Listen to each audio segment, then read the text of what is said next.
Good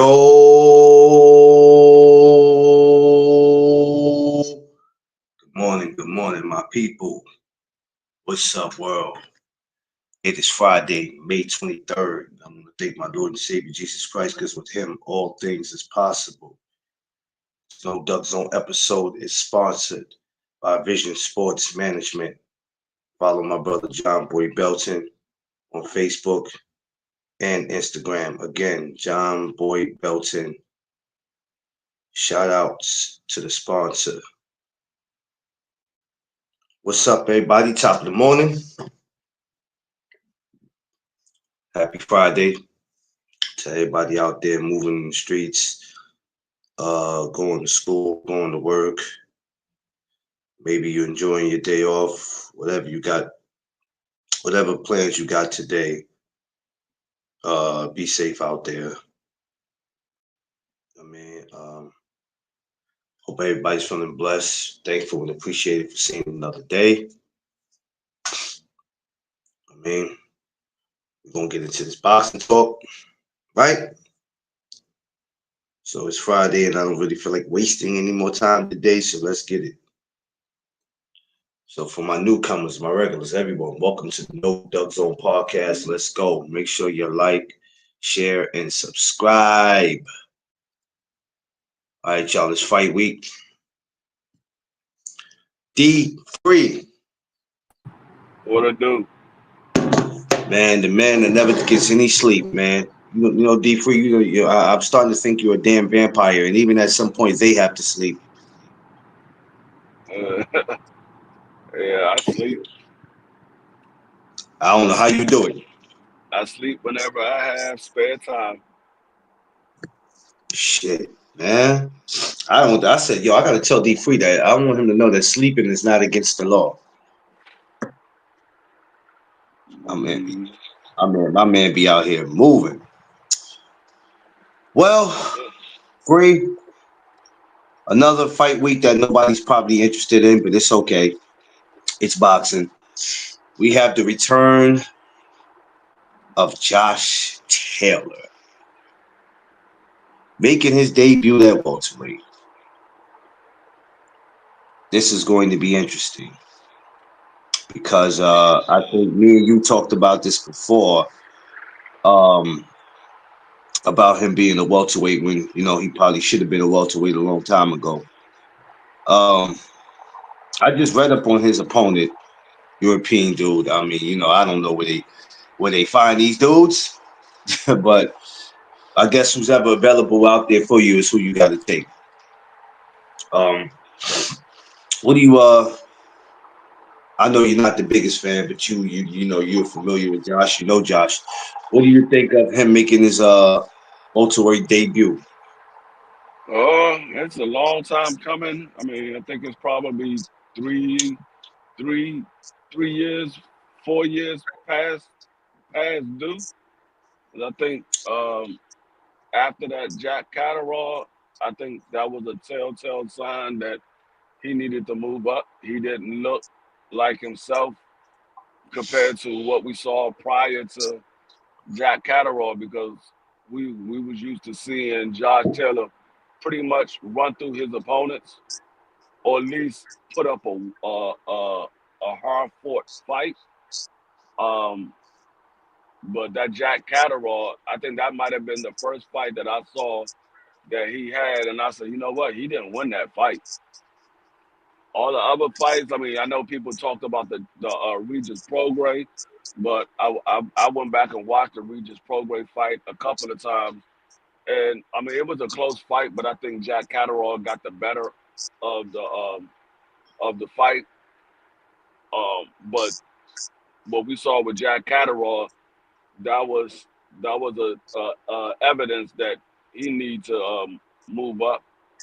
I don't know what was the reason why he stayed at 40 as long as he did. Um, but maybe it was because Bob was trying to put him in there with Bud Crawford, and maybe he said he didn't want that fight. I don't know. But we're gonna see how he looked. I think they gave him a showcase fight at 47 to to get acclimated at the weight, because this guy that he's fighting, I never heard of him before, never even seen him fight. I went and tried to look at some of his fights, and the couple fights that I did see is not anything that I say John Taylor has to be extremely worried about.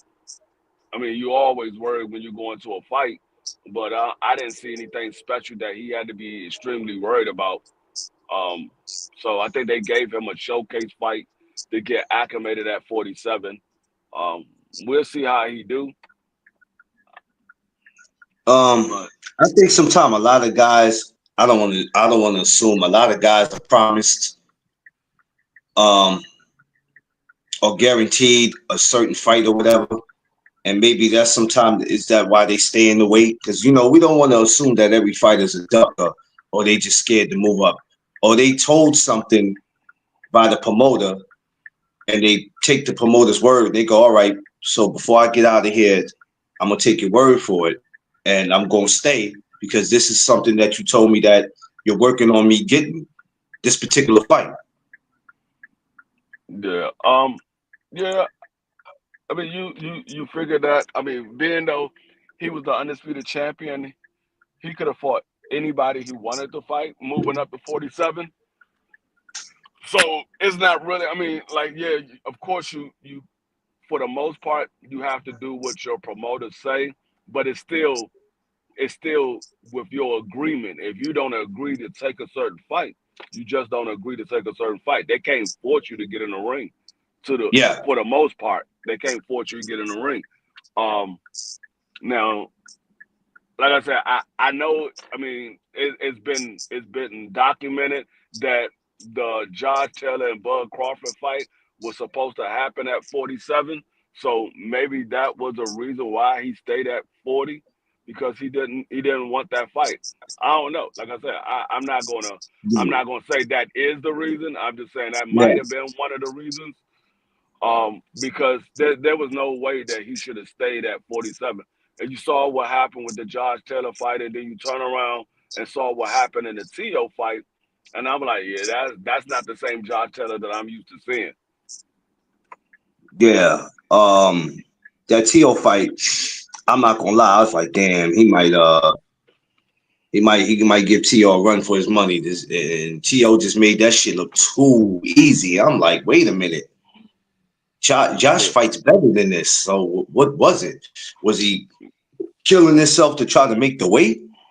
I mean, what was it about it? Because that didn't look like him against T.O. And I'm not taking nothing away from T.O. T.O. went in there and did exactly what he was supposed to do, but that didn't look like Josh. yeah. I mean, I know, like I said, I know T.O. is talented, and I've always said when T.O. is on his A game, he a talented fighter. I think he gives anybody a hard problem. I mean, a hard fight when he's on his A game, but Josh Taylor, I believe Josh Taylor was a much better fighter than that, and that didn't look like the Josh Taylor that I'm accustomed to seeing. That looked like Yeah, somebody who looked like they was at a weight class and they wasn't comfortable. yeah, He he didn't look comfortable at all in that fight. I mean, we saw. I mean, and you can't really judge one fight based off another fight, but yeah, I saw what Josh Taylor did to guys that was boxers, to guys that was come forward fighters, to guys that was punchers, and it didn't look nothing like what we saw with the T.O. fight. It didn't look nothing like that. He had more success than that. Now, granted, I mean, whether T.O. would have won that fight or not, I just thought it would have been more competitive. yeah. I was thinking the same thing, and I was like, it was just something. It was just crazy. I was like, yo, wait a minute, what's going on here? But like you said, I thought at one time, yeah, it was gonna be a Bud fight, possibly even maybe Boots, and I was like, no, they're not going to do that, which we see they didn't, it didn't, happen. I don't know if it even possibly happens now because I think Boots will destroy him. That's just my opinion. But yeah, this guy right here, I just read his name and I was like, it's hard to pronounce his name. And I was like, okay, before I start downing the guy and saying, yeah, Josh should win, I said, let me hold that for a second, because we always have a habit of doing that. Like, I mean, this guy should win, and then it ends up not being what we think it is, or it ends up being a tougher fight. We like, damn, that's a hard fight for 47, man. We see a guy not perform the way we think he should be, but we're telling him that he should move up. Now, when he don't look too good, now we're like, man, well, we don't know if he should stay at this weight. Maybe he should go back to 40. It'd be confusing because it's like, well, which one is it? If a guy looks good at 47, now we're saying, yo, he might be ready for boots. Throw him in there with Barrios. But as soon as he looks horrible, it's like, yeah, maybe he need to go back to 40 and take on one of them guys down there. There's a lot of competition at 47. As you can see, Devin, I believe, Rolly, a lot of these guys are in that weight. Josh, what up? EKOW, what up? Yo, y'all help me. I'm at 592. Y'all help me get to 600 subscribers, man. So by the time I get to 600, man, I'm trying to get to 615, 620, man. So you know what? Hold on. Let me go back to what this guy's name is. I can't even pronounce the damn dude's name. I'm just gonna be real with y'all. I cannot pronounce this dude's name. His name is a little it's a little different for me. But I'm glad to see Josh. I actually got to meet Josh, y'all. So back in, I think 2 years ago. Yeah, 2 years ago, I actually got to meet Josh Taylor when Shakur had a fight against the Japanese dude at the Prudential Center in Jersey. And Josh Taylor was there. Matter of fact, Bud Crawford was there. Which it was crazy. And I got to meet him, and man, he was a cool dude, man. I got a picture with Josh Taylor. I just don't know what the hell I did with it. Somewhere around. But yeah, now a lot of y'all, a lot of y'all don't really care about this shit because some of you don't care about Josh, or you just, because you're not familiar with his opponent, you don't want to talk about this. Which to me is, y'all can't keep every time there's a fight that you don't agree with, or opponent you don't agree with, or a fighter you just like, you can't just keep shying away from it so you could be able to have the same conversations about the same shit. Josh Taylor is a good fighter. You remember he was Josh Taylor was undisputed at one time, right, Free? Yeah, he was undisputed at 140. He was undisputed at 140. So, come on, man. We can't treat him like we can't treat the man like he's a nobody. He might not be necessarily everybody's favorite fighter.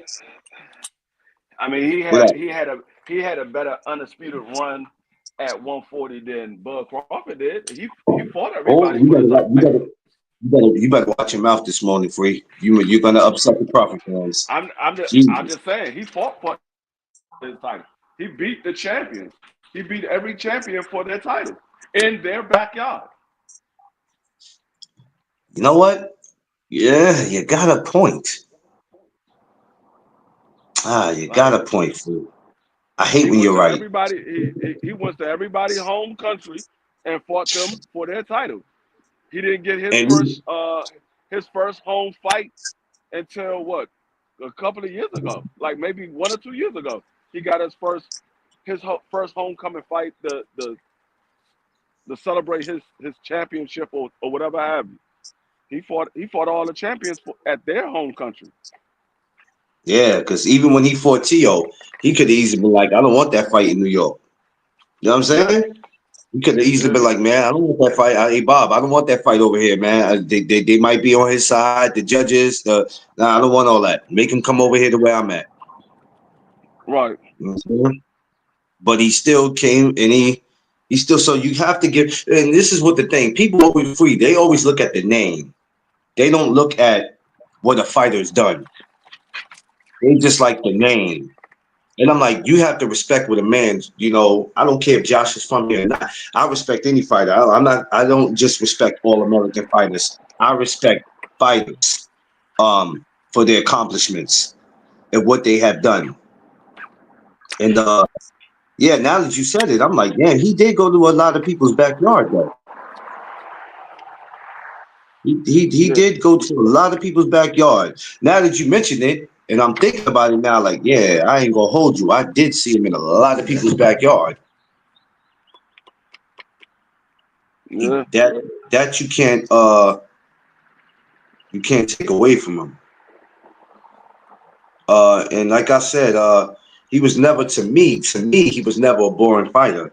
I've watched his fights. I don't think there was ever a fight, but at least I can say that I got bored. You know what I'm saying? I watched the Jack Catterall, T.O. I watched yeah. when he beat Jesus. What's the dude that Devin just beat? That Gary just beat. No. What's the dude Devin just beat? Oh man. What's the dude Devin just beat? You talking about Regis? No. The one he just beat. Oh, Jose Ramirez. That's who he beat for the undisputed champ. I watched that one, which I was like, oh shit. Yeah, that's who he beat for undisputed because he had 2 belts and Jose had 2 belts. So when you got T.O. on your resume, rather if you beat him or not, you got Jose Ramirez, you got Jack Catterall, which Jack Catterall is a big fighter. We can't take anything away from him. So it's like shit, you know what I mean? And when he beat Jose, I was like, oh man. I was kind of rooting for Jose on that. Yeah, I was rooting for him. I said it was I have always said it was a 50-50 fight because they both was come forward fighters, and that was the first time that we seen Jose ever get dropped. Now, I mean, he got dropped twice in that fight with Jack Catterall. I mean, with Josh Taylor. That was the first time we ever seen him get dropped because Jose Ramirez, he was another one that was running through his opponents. Yeah. He got in there with Josh Taylor, and Josh Taylor was just too much for him. Yeah, he was. I wasn't expecting him to be that much, but I think he overwhelmed Paul Ramirez at times, man. Some people are just built different, man. You know what I'm saying? Some people have got the formula to beat you, man. They got the blueprint, and they definitely have it. Did you read up on his opponent, this guy that he's taking on? You say what? Did you read up on this guy that he's taking on now this Saturday? On who? Did you read up on the guy that he's fighting this week? Oh no, I looked at him, and as I say, he's not anything special. He, like I said, he's relatively unknown, but he's not anything special. Oh man. So I don't want to say it should be a dominating performance. Because you just never know. My thing is this, and I'm probably gonna get into this after Saturday, is if Josh does what he's coming to do, and you look at 47 right now, what do you I mean, I'm looking at the guys in 47. I don't know, because I'm still trying to figure out when I look at Ryan and I look at Devin and I look at T.O., who's supposed to be coming in 47. I'm looking at a lot of people who play with the weight, and I go, with these guys coming up, right? And Josh just coming in just like they are. Where does Josh Taylor fit in all this? And you still got Barrios, you still got Brian Norman, and you still got Boots. Now, where does Josh Taylor fit in all that? Because at some point, if he's going to if he's going to try to make a statement at 47, he's not going to be able to continue to make one fighting guys like he's fighting this Saturday. So where does he fit in at 47 with all these other guys? I don't know. I got to see what he looks like. Put it down. Put it down. Oh, that's Jazzy you walking, huh? Drop. Yeah. Boots playing with his weight too. I don't know if Boots is playing with his weight. All I know is Boots ain't is not going to be able to keep staying at his weight. So I won't say he's playing with it. I think eventually Boots is going to get out of here to 54 because he's still young, but he's not going to be young forever. So eventually he got to go. But so yeah, after Saturday we'll be able to come back and then we can judge where we think he fit in at that 47. Like we said, that was the weight he should have been at. So hell, he might look pretty impressive. He might even stop this guy. He can either stop this guy or knock this guy out or make this guy quit in the corner. Right. Which if he does that, then even though one fight, people go, okay, that's one fight. Just because he won one fight at his first fight at welterweight, we can't throw him in there with Boots. Absolutely not. We can't. We can't do that. But I don't know. Maybe after this Barrios and Pacquiao, we'll see what the hell happened. I wouldn't mind seeing him and Barrios. You got Brian Norman, somebody. Everybody ain't gonna be able to keep moving at each other way. Eventually, somebody got to step in front of the plate and go, yo, look, man, let's go ahead and make this fight. Everybody keep talking about they want this, they want that. Y'all all want Boots, but before y'all all can get Boots, y'all all need to be trying to fight each other. Because at this point, y'all chasing Boots for a paycheck. Y'all know damn well you can't beat him. You can't beat him. So right now, all it is right now is about the money. It's hard for Boots to unify, search and fighters to water. Yeah, this is what I'm trying to say, man. People be quick to call Boots. If they make this TO and Boots, I mean, I don't know, man. I'll watch it, though. That's the funny shit. I actually watched it. At first, I wasn't too crazy about it. Wasn't crazy about it, but now I'm like, okay, that's what we got to do. Then that's what we got to do. But yeah, a lot of these guys, man, need to focus on fighting each other. Because you're not gonna get your social media following up by just calling Bruce's name out. You can call his name out all damn day. And as soon as the first offer that he throws you, it's not enough money.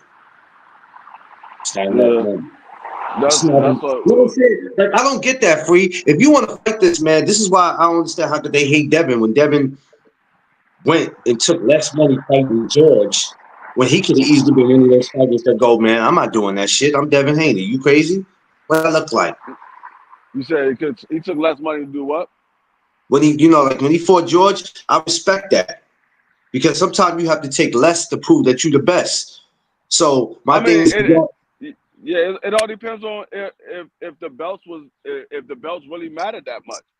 Because at that point, George was shopping around to see who he can get to take that deal, because Devin Haney was his last option. He went to Tank Davis first. Tank Davis was like, man, you can keep those fucking belts. I'll beat your ass for free. I'm not going to Australia. and then he went to Loma, and Bob was like, nah, go over there and fight the war. We're gonna get Devin Haney to take this daggone slave deal, and then we'll set up the fight for you with Devin Haney. Shit. Which you see I know Loma kind of thinking back on that joint like, damn, I should have just went ahead and took the deal, and I could have been undisputed. Now I'm never gonna get undisputed in my career. Oh yeah, it's over. It's definitely over in that department.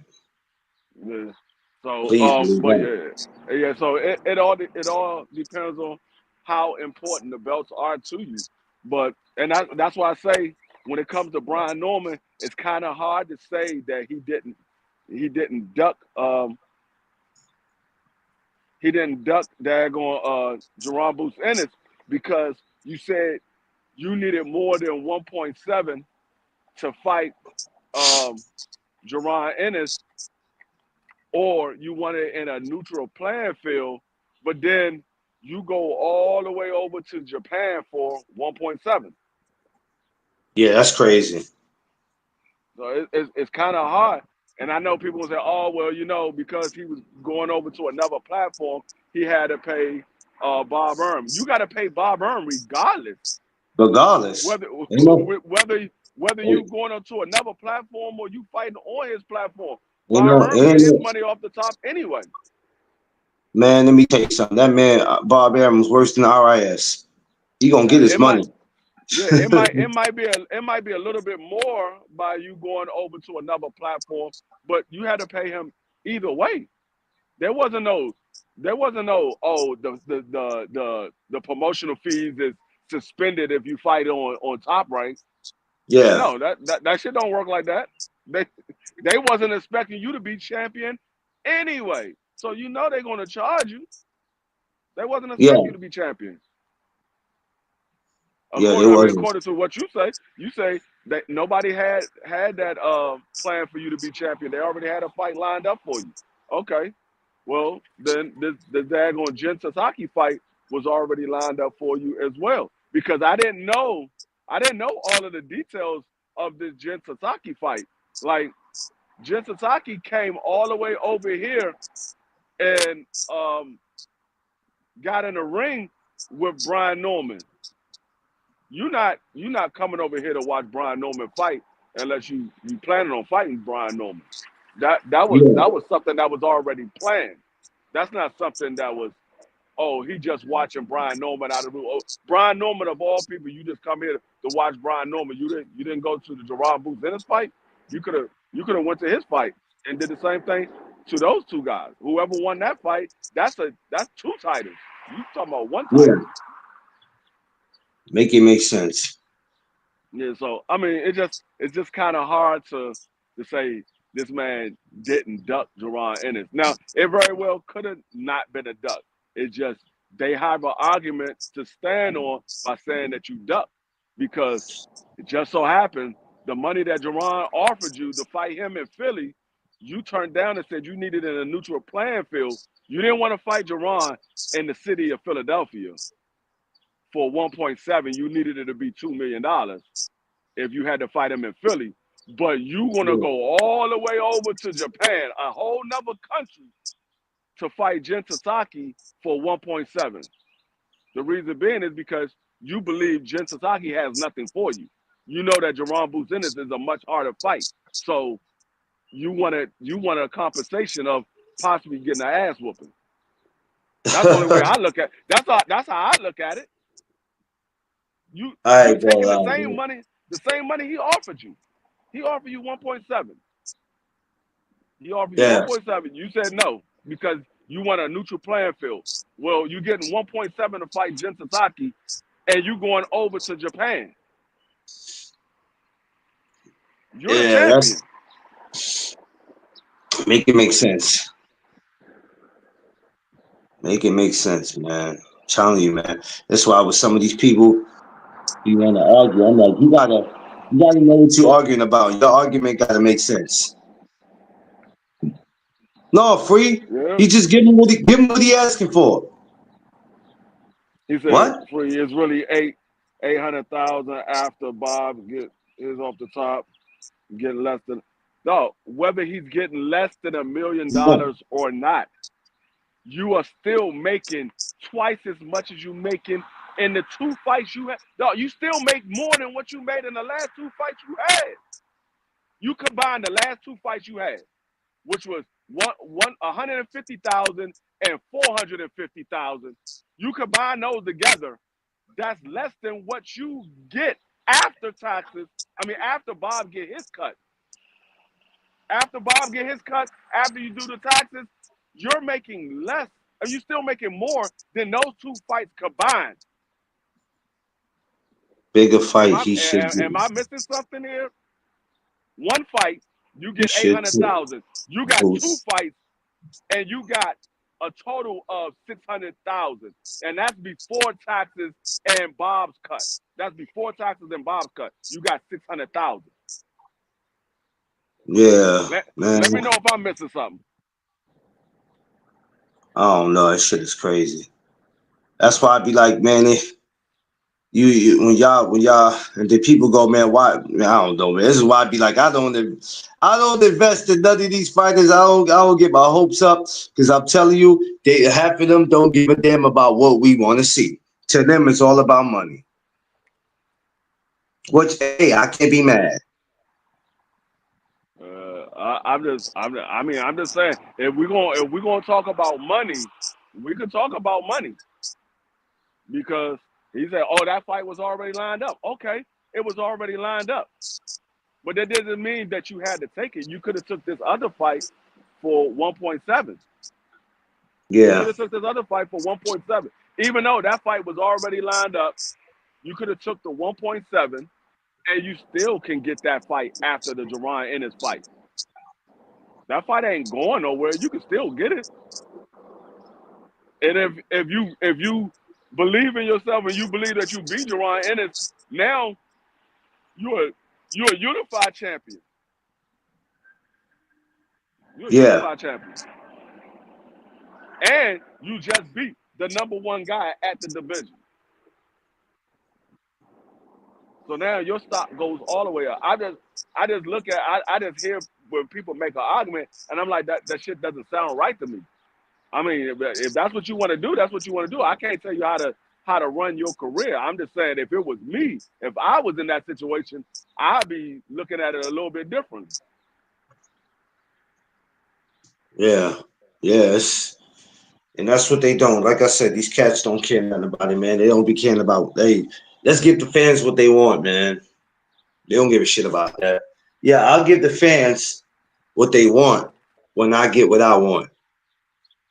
And that's the right amount of money I'm asking for. But turn around and go halfway across the world to take that same money.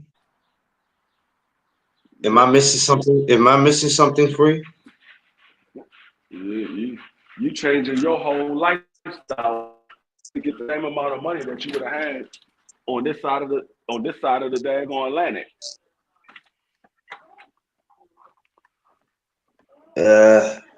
I'm just trying to make it make sense. I don't. I'm still learning the business, and I'm trying to understand what makes sense and what don't make sense, and why fighters make the decisions that they do. But the amount of money that you ask for is not a problem for me. What's really a problem for me is when you don't get that amount of money that you want, but then when you get the same kind of offer somewhere else, you take it. I'm trying to understand that. Yeah. That's what I mean, I don't get it. That's what he asked for. He traveled because they pay him what he wants. Uh, I mean, it's shit crazy to me. The welterweight division is going to be very interesting. I can't wait to see how all this plays out after Josh Taylor does what he does. You got Mario Barrios, which I'm not watching that. But you got him. Brian Norman's going to be going the way he's going. Then talks with this TO and Boots trying to get this going in August. Um, we're gonna see what's the next move for Devin because he's at 47. We're gonna see what's the next move for him. I think, but I'm gonna be honest with you. I think Devin and Rolly should be next. Let's keep it busy. Let's not all sit around and wait for shit to happen and talk about fantasy fights. Or I don't think so. I think for the rest of this year, we should end this year with a bang. Give us Rolly and Devin. Okay, you can give us Rolly and Devin. You can give us To and Boots.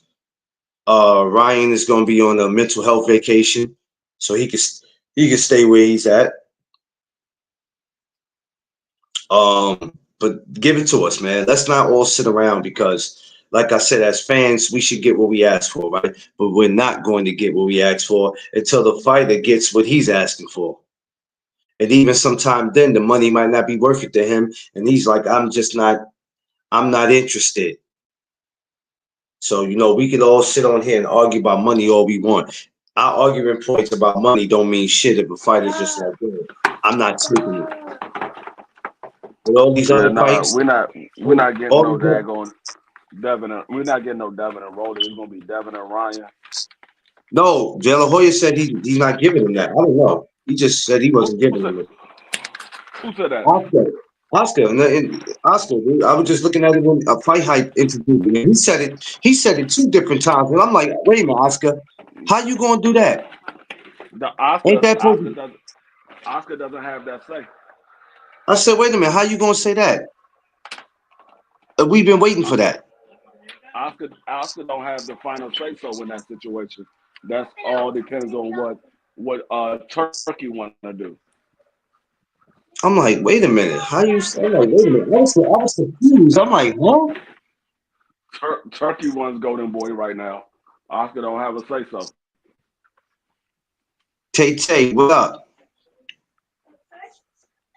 Tay in the building. Oscar also said he wasn't going to give us Ryan and Tank. Yeah, well, I don't know if Ryan's coming back this year or what, man. Hopefully, the brother. I don't know if he's coming. I Hopefully, mean, it ain't like he took no damage or anything like that. no, I'm just talking about it ain't no damage, mental. It ain't even the damage, it's just mental. You know what I'm saying? Ain't wrong with his mental. I can't. That man just wasn't able to use the damn drugs he used to using. Yeah, that man ain't gonna come. I don't see him coming back. That's He my got a nice opinion. payday. He got a nice payday, man. That man ain't. I don't see that man coming back this year. No, but I don't see Devin coming back this year. um, Stop pushing it. I don't know. I will hope for that not to happen. I will hope for all these guys because all this fighting one time and then leaving shit trying to stop. Because then I'm just gonna stop. I'm gonna start getting on everybody. I don't care if I like you or not. All you one time, I'm fighting one time this year as fighters, gotta stop. All these guys think they are. These, They think they think their celebrity status is much more than what it is, and that's they pissing me go. off. And that's why That's pissing me off. I keep telling people when people talk about, oh, well, these guys are inactive. Well, when they get to this status, this is how it is. They're inactive when they get to this certain status. It has nothing to do with the promotional company or anything like that. Everybody want to put it on the promotional company. The promotional company wants to get paid. They get Yeah, paid of by the course. fighters fighting. Exactly. So They don't when get paid while you sitting here. right, you sitting on a couch doesn't get no money in the promoter's pocket. So I'm like, Like, y'all don't even make sense.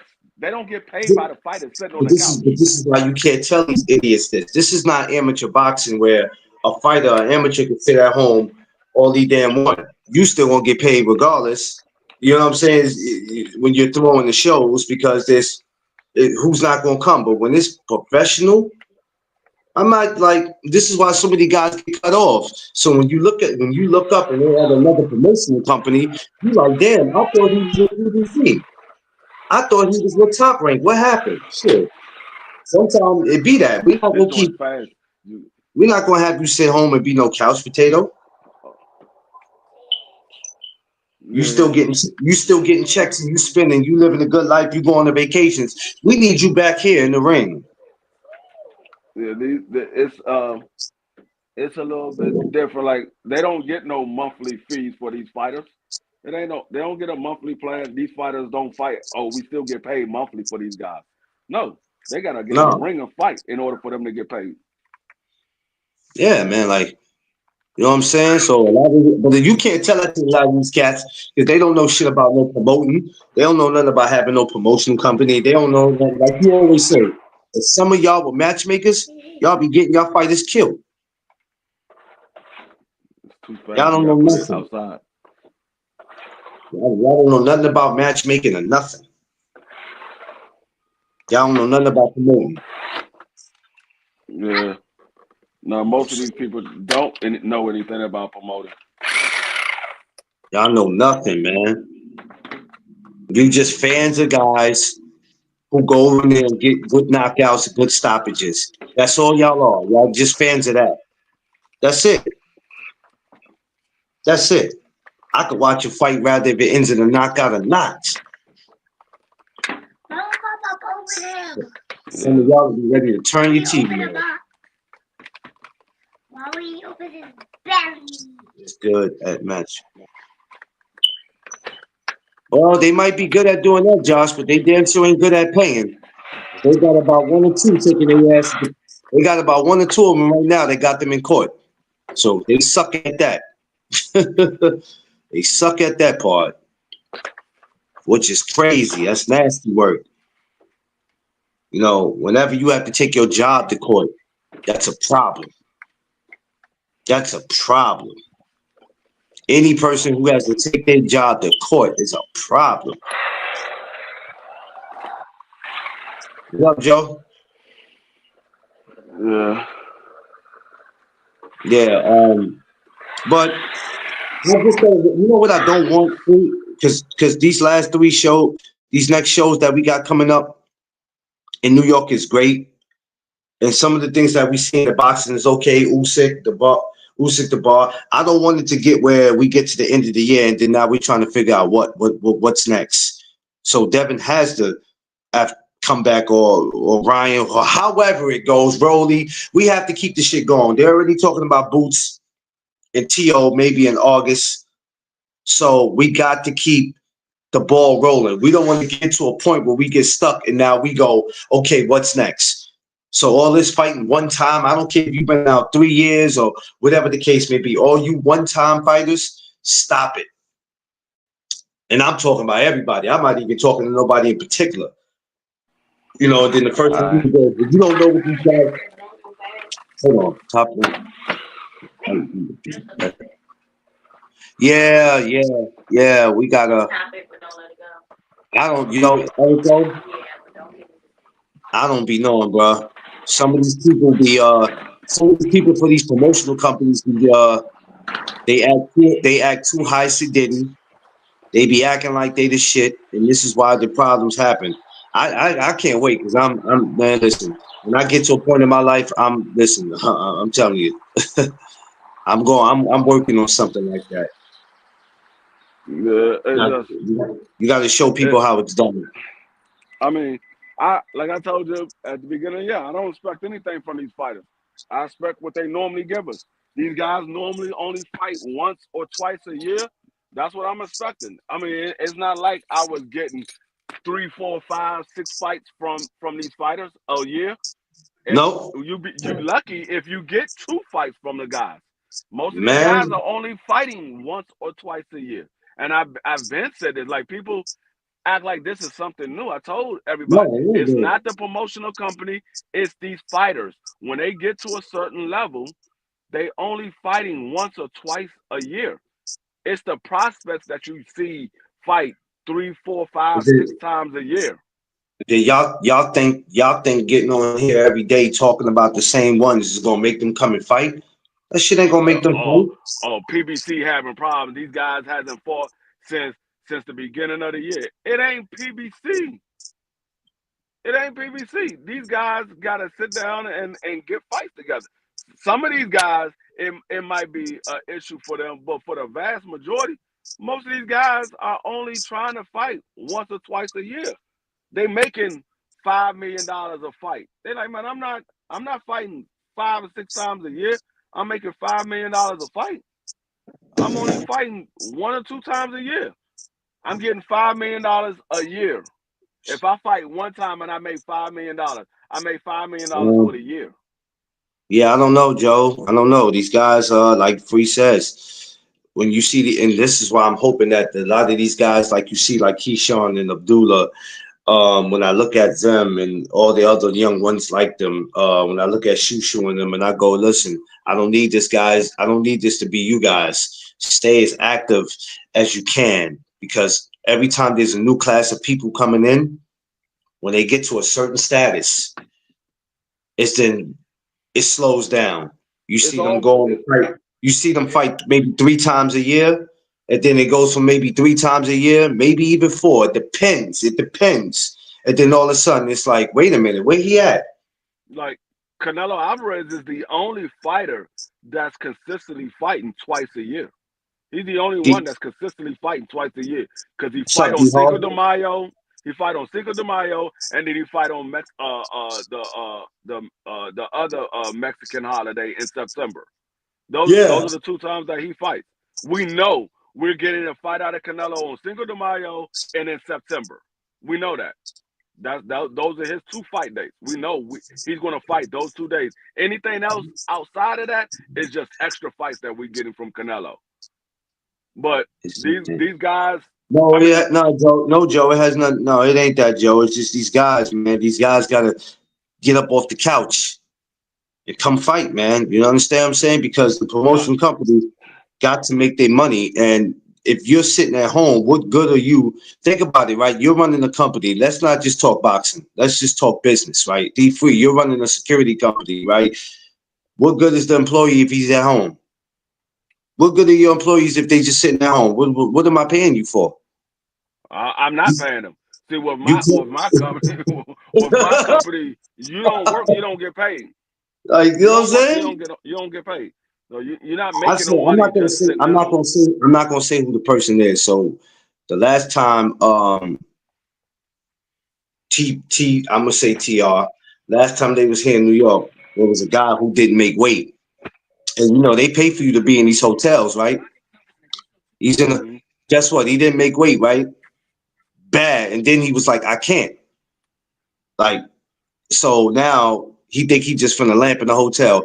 Why they went over there and got him up, they got him up out of there? Yeah, I They mean, you said, "Look, saw. you ain't gonna stay here. We paid for you to be here. Now you're refusing to go make weight. Who refuses Hey, to go make weight? I can't. This is my weight. All right. So you think you just gonna lamp up in New York City? Nah, buddy. We need you to pack your bags and leave respectfully. Shit, crazy. These dudes is crazy. Now these dudes tell you that I can't make weight. They don't tell you. They don't tell you. Wait.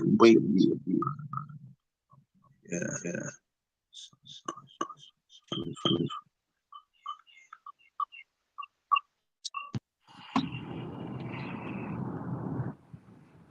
I mean that was put out Okay, there. Joe. I got you. I'm like, you saw what happened to Kid Austin. That man had his episode. They said, all right, you're not fighting. They put him on a flight to go back home. He was on the next flight going back home. Oh man, you can't make this shit up. This shit is a soap opera out here, man. I'm talking about everybody. I'm not picking on no particular fighters. I'm talking to all you I'm fighting 1 time a year. Like, hey, these are the same people that we go up on these platforms we argue about, and we keep talking about Nah, fantasy fights, and we talk about how much money they should take, who they fight, why they nah, taking out, why we haven't seen them in 3 years. See, the thing is, it's not that the money is too high, because the promotional company says what their fight is going to get. So if you the promotional company, you don't have these fighters set up with a certain amount that they get paid every fight. You come out and say, okay, this is how much we got for the fight. This is what I'm gonna give you, and this is what we're gonna offer to the other fighter. So it's up to the promotional company to come out with the deal. Now, if these guys want more money, okay, you want more money, then you want to sit your ass at home. You make no money. You make no money because these fighters work for the promotional company. Yeah, and people keep saying, "Oh, the promoters work for the fighter." No, they do not. If the promoter worked for the fighter, then the fighter would have gave the promoter a contract. The promoter gave the fighter a Wait a minute, contract. wait a minute. Hold on. What idiot, and I disrespectfully say, what idiot told you that? There's a lot of people say that. A lot of people say these promoters work for the fighters. No, they Well, don't. in the words of my man, No, they don't. well, When in the when you words of have Roger somebody Mayweather, they don't when know you have shit. somebody when you have somebody that works for you, You give them a contract. They don't give you a contract. You give them a contract. The same way when you have contractors come work on your house, you give them a contract. This is what my contract is. This is what I expect from you. You give me this, I pay you that. That's what happens when you hire a contractor. When the Obviously, promoters bring fighters in, they give them a contract. They give them a contract, and the fighter say, "Yeah, I want to sign this contract," or "No, I don't want to sign with this promotional company." Sign with the promotional company is the key word. So these fighters work for the promotional company, not the promotion work for them. it just lets you know these dudes don't be knowing nothing, nothing.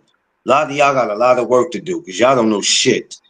Y'all don't know nothing, and it's sad that y'all think y'all have the right to participate in these conversations. Y'all don't know shit. Yeah, I mean, I mean, like I said, uh, people say stuff because it sounds good. It sounds good. And Bud Crawford came out and told everybody, I couldn't do this because I worked for somebody else. When the Bud and Earl Spence fight took so long to happen, he said I couldn't do what I wanted to do because I was not my own boss. I worked for somebody else, which we talking about Top Rank. He worked for Yeah, Top Rank. He had to do what Top Rank told him to do because he's not his own boss. yeah. Which that's another thing I want to get into it about too, being your own boss. 'Cause sometimes that helps. Cause you know what it does too? It makes it seem like you moving funny or you trying to avoid a lot of stuff. But there's a lot of decisions you can't make because you work No, for somebody.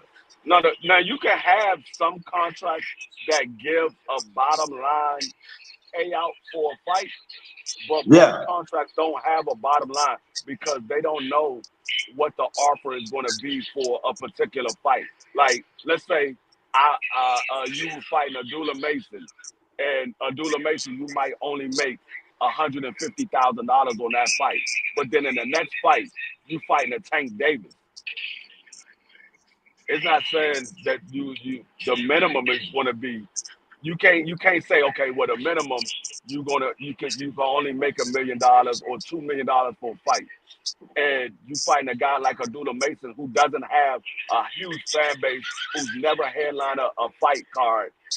They can't say, okay, well, I got to pay you $2 million, but I know we're not going to bring in $2 million for this fight because this guy never headlined a card. So how can we bring in $2 million? The only way we can bring in $2 million, we got to put bigger names on this fight and make it a pay-per-view fight to bring in $2 million. But then in that situation, you still got to pay out more money because you're bringing in bigger names. That means you got to pay out more money. So yeah, there's no bottom line. Now they can put it in there, but for the vast majority, they don't. Like Bud Crawford, he had a bottom line. Every fight that he fought, he was going to get at least $3 million or 3.5, something like that. He put that in there, but he was at the level where he could put that in because he can bring in roughly that amount of money. Now, if they wasn't bringing it in, that was on Top Rank because Top Rank did that contract. But most of the time, there is no bottom line on how much you make per fight. yeah, yeah. Because And that's what some of another these thing people. is a lot of these fighters, they sign these contracts as prospects. So you're not guaranteed to make a whole lot of money. I mean, prospects they might start off making somewhere around $5,000 a fight, $6,000 a fight, or something like that, and then they start moving up in the pay scale. So they don't give them a bottom line because you're a prospect. We don't know how much money you're going to generate. We don't know if you generate anything. We don't know. So they're not going to give them a bottom line because they prospect. A lot of these fighters that we see, like Keyshawn Davis, he signed with Top Rank as a prospect. He came straight out of the amateurs and signed with Top Rank.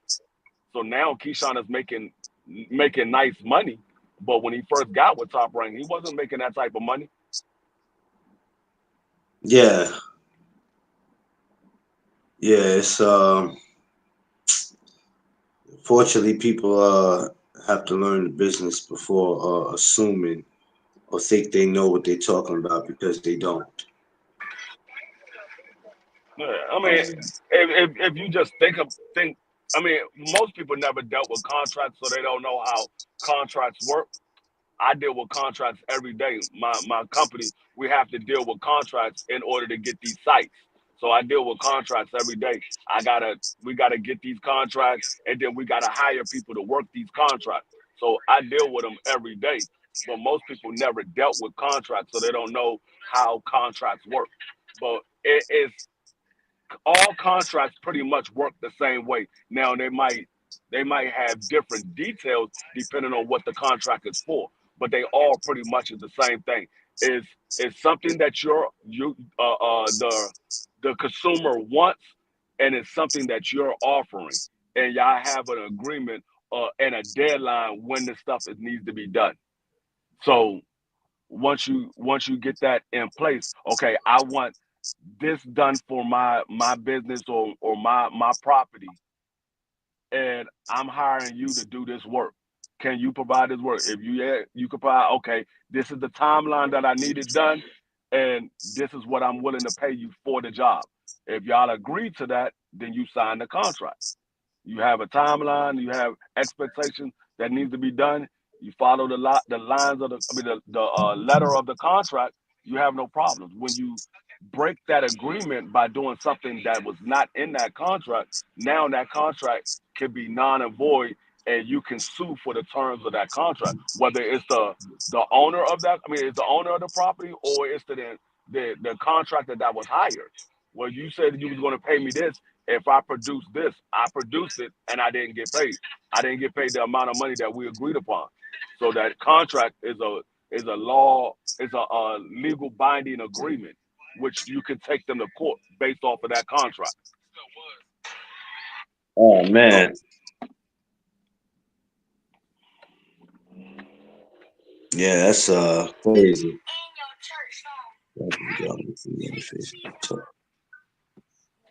Yeah, and people before people assume that's what they need to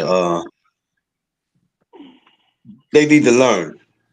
yeah, but yeah, I used to hear people say that all the time.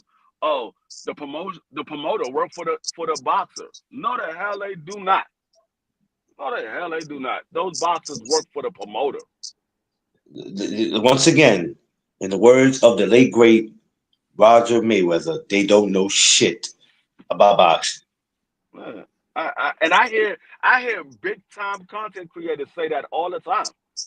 Listen, It's not just small people that just sit in because the you have chat a that lot say of, that. just because you got a lot of subscribers and you monetize, that does not mean you know anything about boxing. You just make shit sound good.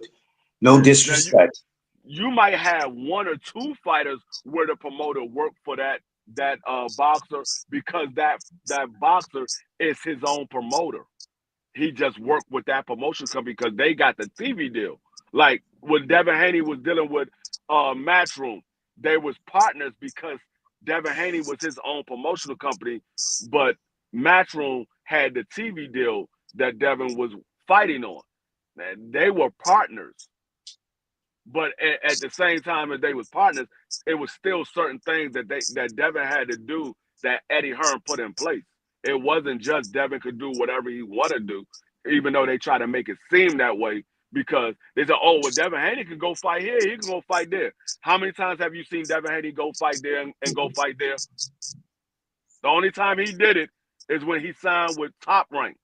That he left Matchroom and signed with Top Rank. So when people say that, I'm like, well, if that's the case, how many times did he do that? You said he can do it. How many times did he actually do it? Yeah. Vibes, what up, my man? Good morning, my guy. Because y'all can say he can do this and he can do that. But how do we know that he really can do that if he never did it? Yeah. How do we know he can do that? You said it, but he never done it. But they don't know. This is what I'm trying to say. They don't know. They just be running their mouth free. This is the world we live in. But a lot of these dudes run their mouth like a bunch of girls. They But I don't mean, ask nobody asks any questions no more. Everybody acts like they know everything. Nobody asks questions no more. You're free. How does this work? How does that work? How does this go? How does contracts work? How does matchmaking work? Like nobody asks that. Everybody just fucking assumes. That shit kills yeah. me, man. I Sick mean, as fuck. like people hear stuff and they just run with it, and Get better. I break it down. I break it down. I was like, hold up, if this is going to happen, then why this didn't happen? Why that didn't happen? Or why this is happening? If this is true, why this is happening then? But, Yeah, I gotta have all of the facts lined up, and when you got all the facts that lined up, that's your story. You go fact by fact by fact by fact. It tells the entire story. that's why when I tell you, hey, free, I got a question, man. It's because I really be having a fucking question. I don't have answers, and you know, if I have an answer to something, it's different. But if I don't, man, it's because I really don't know. Rather, if you think I should know about it or not, I'd rather be the guy who asks you than act like he fucking know. Because y'all, a lot of y'all sound stupid. So if you know and you ask a person to explain it about what they claim they know, they can't explain it to you. They start finding ways to tell you, and it's like, man, no, no, no, no, no, no, no, no. What is you talking about? Yeah, I haven't read any contracts. I'm not in that department. I Um, have. I read I'm boxing just saying contracts. that I'm hopefully when I start working with fighters, I deal with amateurs. But hopefully, a lot of these guys that get ready to turn pro, a lot of them be talking to me. So I'm getting in that department where you know. But Yeah, Joe, I'm not saying you doubting anything or anything like that. But if you don't know who I am, Clarence can tell you who I am. now Clarence can Joe been say, coming, yeah, Joe been coming through here for a minute. That's why I just wrenched him up because Joe been coming, he been coming through here, man. yeah, He be I watching got us. I got family that's in the sport of boxing. I've read actual contracts. So yeah, I know what a lot of these contracts say, and most fighters get a standard contract. It's only the top level that get customized contracts. Most fighters, when they get into the sport of boxing, they get standardized contracts where most of their rights as a boxer is signed over to the promotional company. Like they can't do a lot of things without the okay of the promotional company. Most fighters, not all, most. So there's certain things that's why a lot of times you hear when you see guys asking for interviews and they said I got to get back to you, they got to get the permission from their promotional company or their manager because they can't just go and do interviews without their knowledge because Yeah. they can get sued because a lot of times those things are um Um. are controlled by the managers or the promotional Yeah. company. Yeah. Yeah. Joe, thank you. I'm not switching over to no pro, but I don't know. I have some affiliation, but amateur boxing is something that I'm gonna stick with for life. So, because the pro game is too much of a headache for me. But if I had the opportunity, the only thing I'm trying to do is to get a promotional company to hire me so I can go scout for amateur talent to bring What's going them. on, BBO? So that's what I'm working on. Yep. BBO, what up? Yeah, Um, it's all about just learning the business. It's not about who knows more than who. We yeah, all and can learn. We all can learn. You know, if we all sit here on one panel and we go and we learn something from each other, oh, free, I didn't know that. Oh, I didn't know this. Versus yeah, us all free. So if that's the case, free, why didn't like, what are we getting out of that? They're yeah, hollering and screaming and talking over each other. If a man is trying to put you on with something that he actually knows, because he knows about contracts, rather if it's a boxing contract or security company contract, it's a contract. And the thing about that contract is you gotta abide by that. yeah, So and none of these contracts are consistent across the board. Everybody's going to have different stipulations in their contracts. Some might have a certain amount of fights.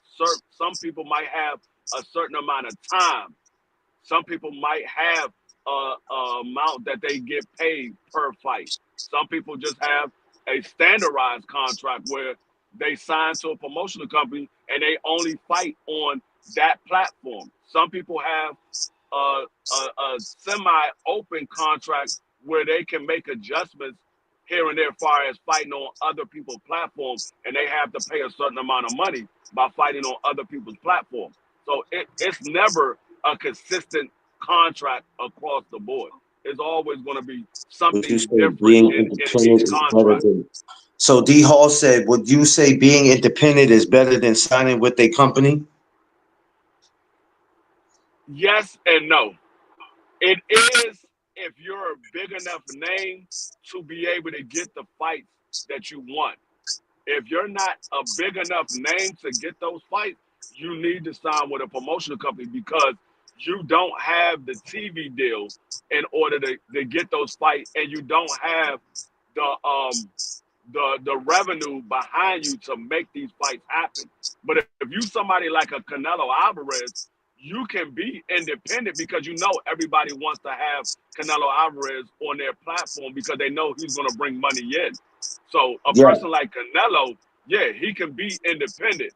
But a person like Shakur Stevenson, he can't be independent. He's not a big enough name where he's going to be able to attract revenue to make these fights happen.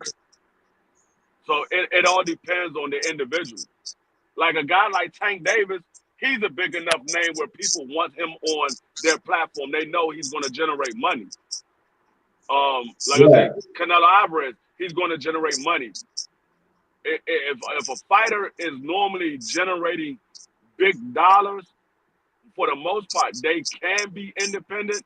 And it's also knowing the business. If you don't know the business that well, it's best for somebody who knows the business to handle it for you because you can mess a lot of things up as far as your money and the other people's money. Yeah. Agreed. Agreed. Yeah. And that's what it's all about. It's all about just learning the business, y'all. That's all. And then once you learn that, you'll understand why certain shit goes the way it does. But y'all don't want to understand that. Y'all want to assume that you know, and you don't know shit.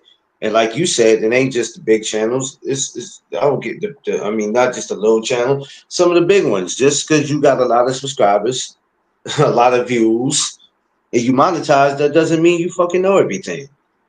Some of y'all still be wrong, and then you got people who are not going to correct you. They're just going to deride with what you say because you are their favorite channel, and that shit is crazy to me.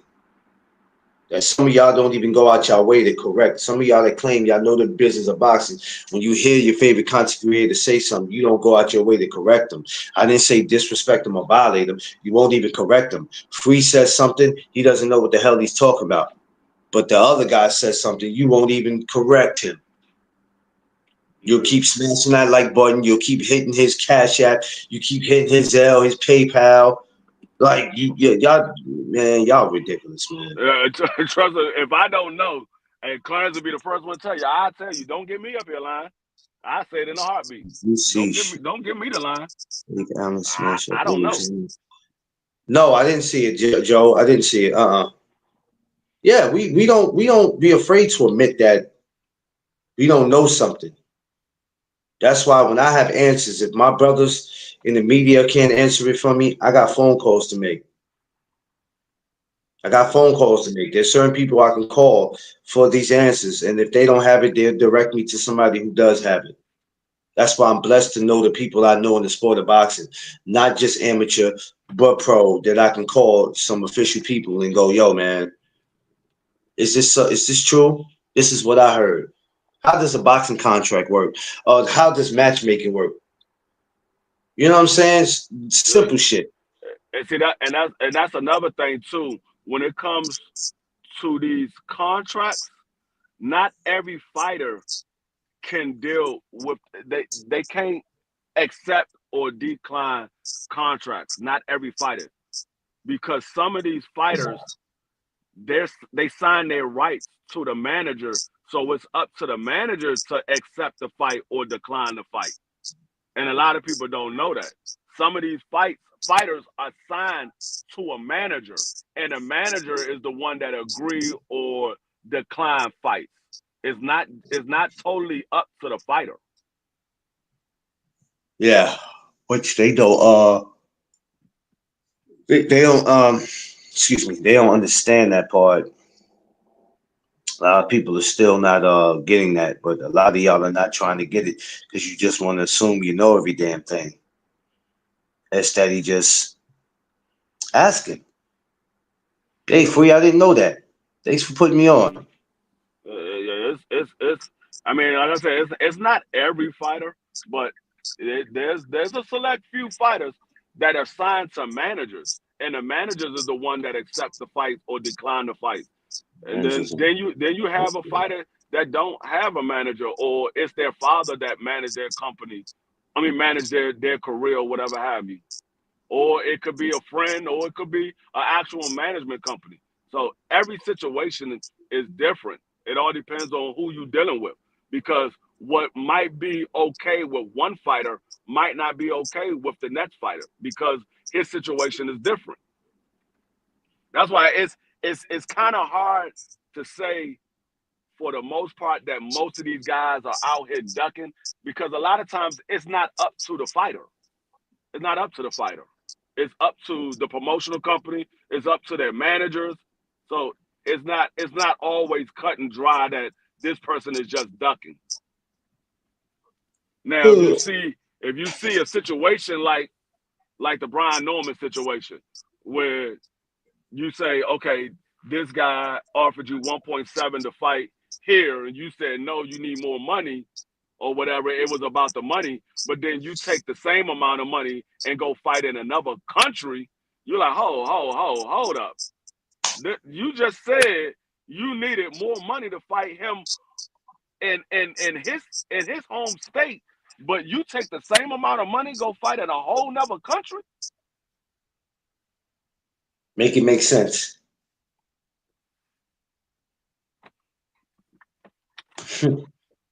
Make it make sense, man. Yeah. This shit So I crazy, mean, man.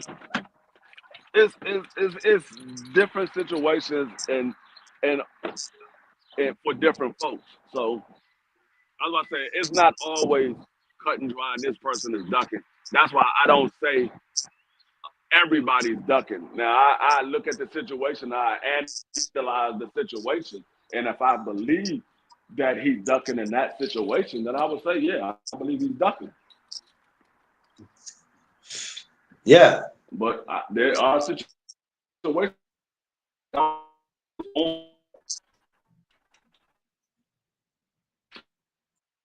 Yeah. The business is not what people think it is, man. Um, and I think a lot of these guys just be thinking about far as the ones who be talking these contracts, right? Not the fighters or the promoters, but a lot of these people on these channels, y'all just be thinking about the money. You're not thinking about how it goes, and you have to fulfill the contract. There's certain things you have to do. A lot of y'all don't care about that. Y'all just care about, I would have took that. You know what I'm saying? And it don't work like that. This is why some of y'all yeah. will be bad. Y'all was in boxing, y'all be bad. Matchmakers, promoters. Some of y'all probably wouldn't even read the contract the right way. You'll just look at the number and be like, sign. You know what I mean? Free, and then mess around. You Yeah. signed it. And then when it's time to get paid, you're like, where the rest of my money? Oh, you didn't read the bottom. You didn't read the last the ending of the contract, last piece of paper. What you mean? like I like signed the like it. like the whole Devin Haney situation with Ryan Garcia. They're like, man, we ain't get paid all our money. I mean, Oscar was like, did you read the contract? Because you got paid all your money. Y'all didn't make no money. Mm. It was no back end money because y'all didn't make anything. Sheesh. Sheesh. Gotta read your contracts, y'all. Gotta read your contracts. You know what I'm saying? You can't just be the GOAT. And like I said, a lot of y'all will do bad in boxing. You would do Hey, bad. D Hall got a question for you. McLean, when you go to the amateur fight, what are what are some of the things you look for in each fighter? Is it, um, well, besides what they can do in the ring, I look at how they carry themselves. I'm not just so much there to see what they can do in the ring, um, because that matters to me.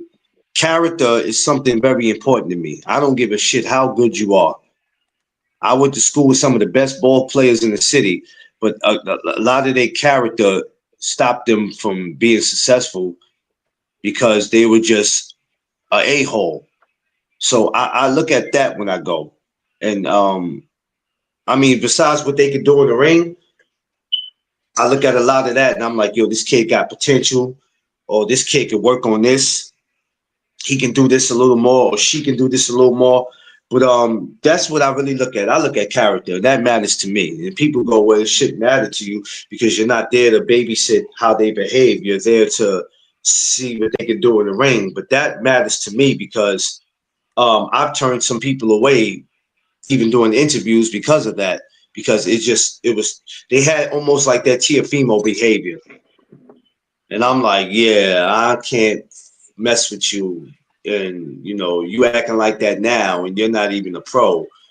But yeah, that's some of the things that I look for. This is why also, like I said, I'm trying to get a promotional company to eventually hire me to scout because I'm already at these shows.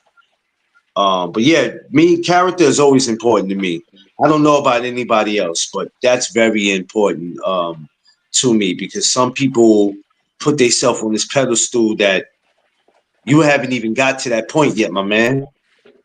Mm-hmm. So you doing a little too much before your time, and they why this is the reason why, and I don't mean to blame these pro fighters, but these guys who act the way they do, a lot of these guys are looking at y'all and thinking it's okay to act like that, but that's what y'all showing them. That's what y'all showing them. Even though a lot of them are old enough to know not to act like that, when they look at y'all, they think that's okay. So it's like, but the ones I've run into are pretty dope. So, um, yeah, man, a few of the ones I deal with are disciplined. They're good people.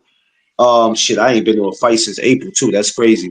This month I was so busy doing other shit. But June 6th, tune in. I'll be back. I'll be back at it June 6th, man. That's right around the corner. So, but yeah, that's what some of the things I look for.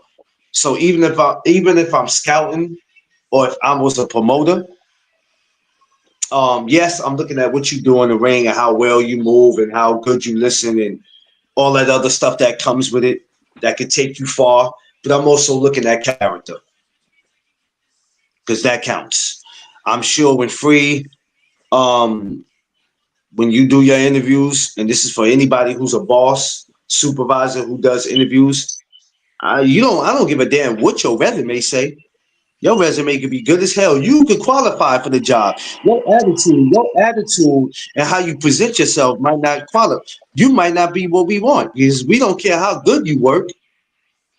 If you just a person who thinks that you can do whatever you want, say whatever you want, and you could be a pure asshole 24/7, this ain't the company for you.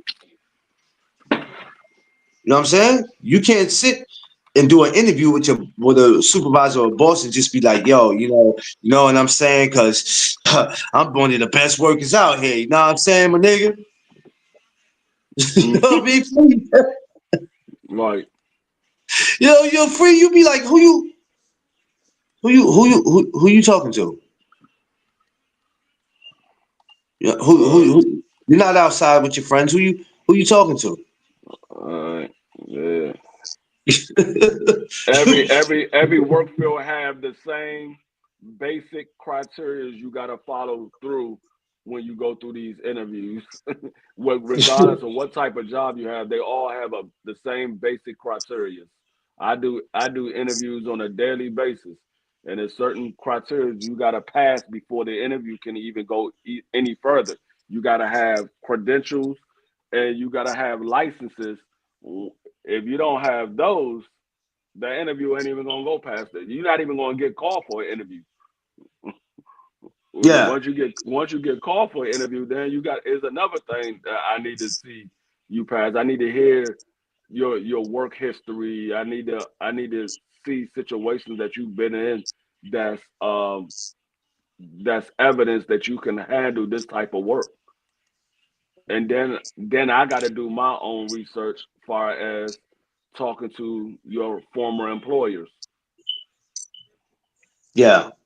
Um, and so that's what I look at when I'm looking at boxing. I'm not a, there's no promoters like that really in amateur boxing. You got people who put on their little shows, but I'm really trying to be a guy who could become a first matchmaker slash promoter in amateur boxing. And that's some of the things I would look at.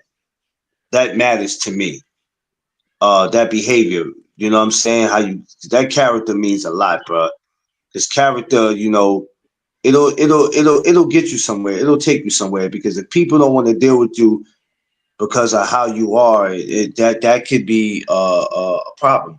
It's like, what was it like meeting Carissa Shields? Oh man, uh, I'm gonna be honest with you, and I don't mean to sound like a little bitch, but that was actually it was a moment for me. Because I've been around Pat. That was probably my 34th time being around him. But this last time being around him, dude is real cool.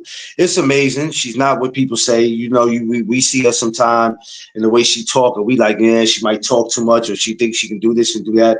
Actually, being around her, she is a sweetheart. She likes to make jokes. She likes to have fun. I think Pat brings just the best out of her. They bring the best out of both of each other. I see how they act around each other, how they smile and all that. But being around her was super dope. Getting that footage for me, the best thing about getting the footage that day is that it wasn't a whole lot of media. Had there been a whole lot of media in that building, some of that shit that I caught, I'm not gonna say I probably wouldn't have caught it, but it would have been hard for me to catch but some of that because it wasn't a lot of media. And it's not because they didn't want to be here for her. A lot of people didn't know that she was going to be there. But once I found out, I'm like, look, man, just worry about you. You make sure you get there to get the footage because I'm a very sharing person. So usually, I'll tell everybody, hey, look, y'all get your asses over here. This is where this person's gonna be. But this day, I was like, I'm gonna worry about my damn self. But meeting her was great, man. She's dope to be around. Brolic as hell though, man. That woman brolic. When she was in that ring free and I looked at her back, I said, God dog. Carissa's in shape. She's in shape, man. She's a sweetheart, a beautiful woman with a beautiful personality. And I will definitely be tuning in. July 26th. Don't y'all forget the Growth Fights July 26th. Y'all make sure y'all tune in. She's a great person, man. Really good person. And that was really like a dream to sit there and meet her, man. I thought that was real dope.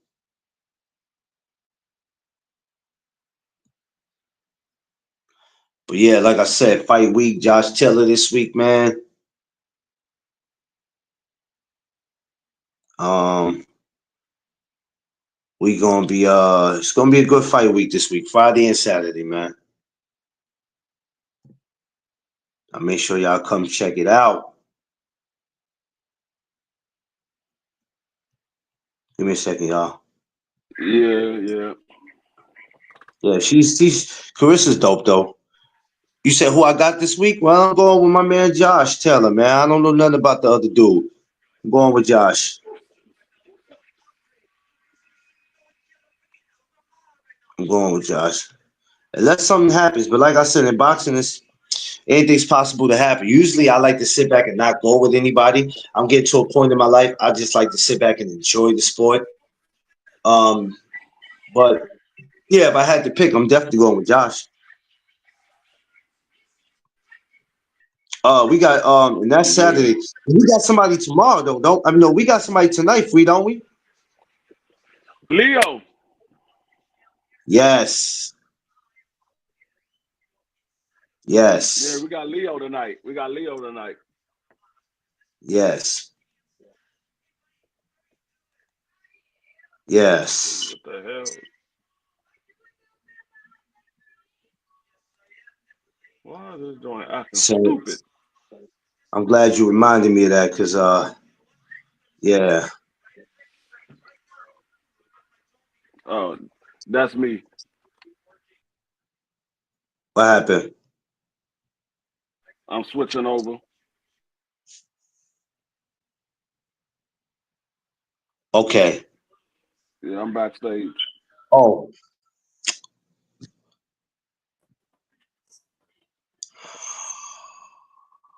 okay.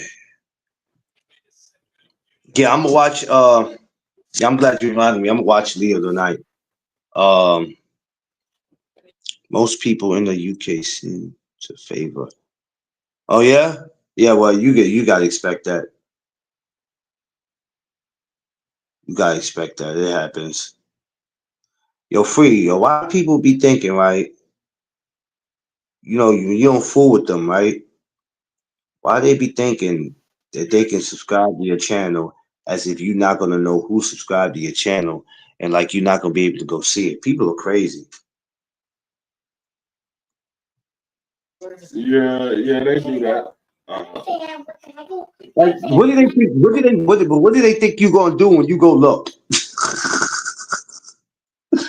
Like, why are you here?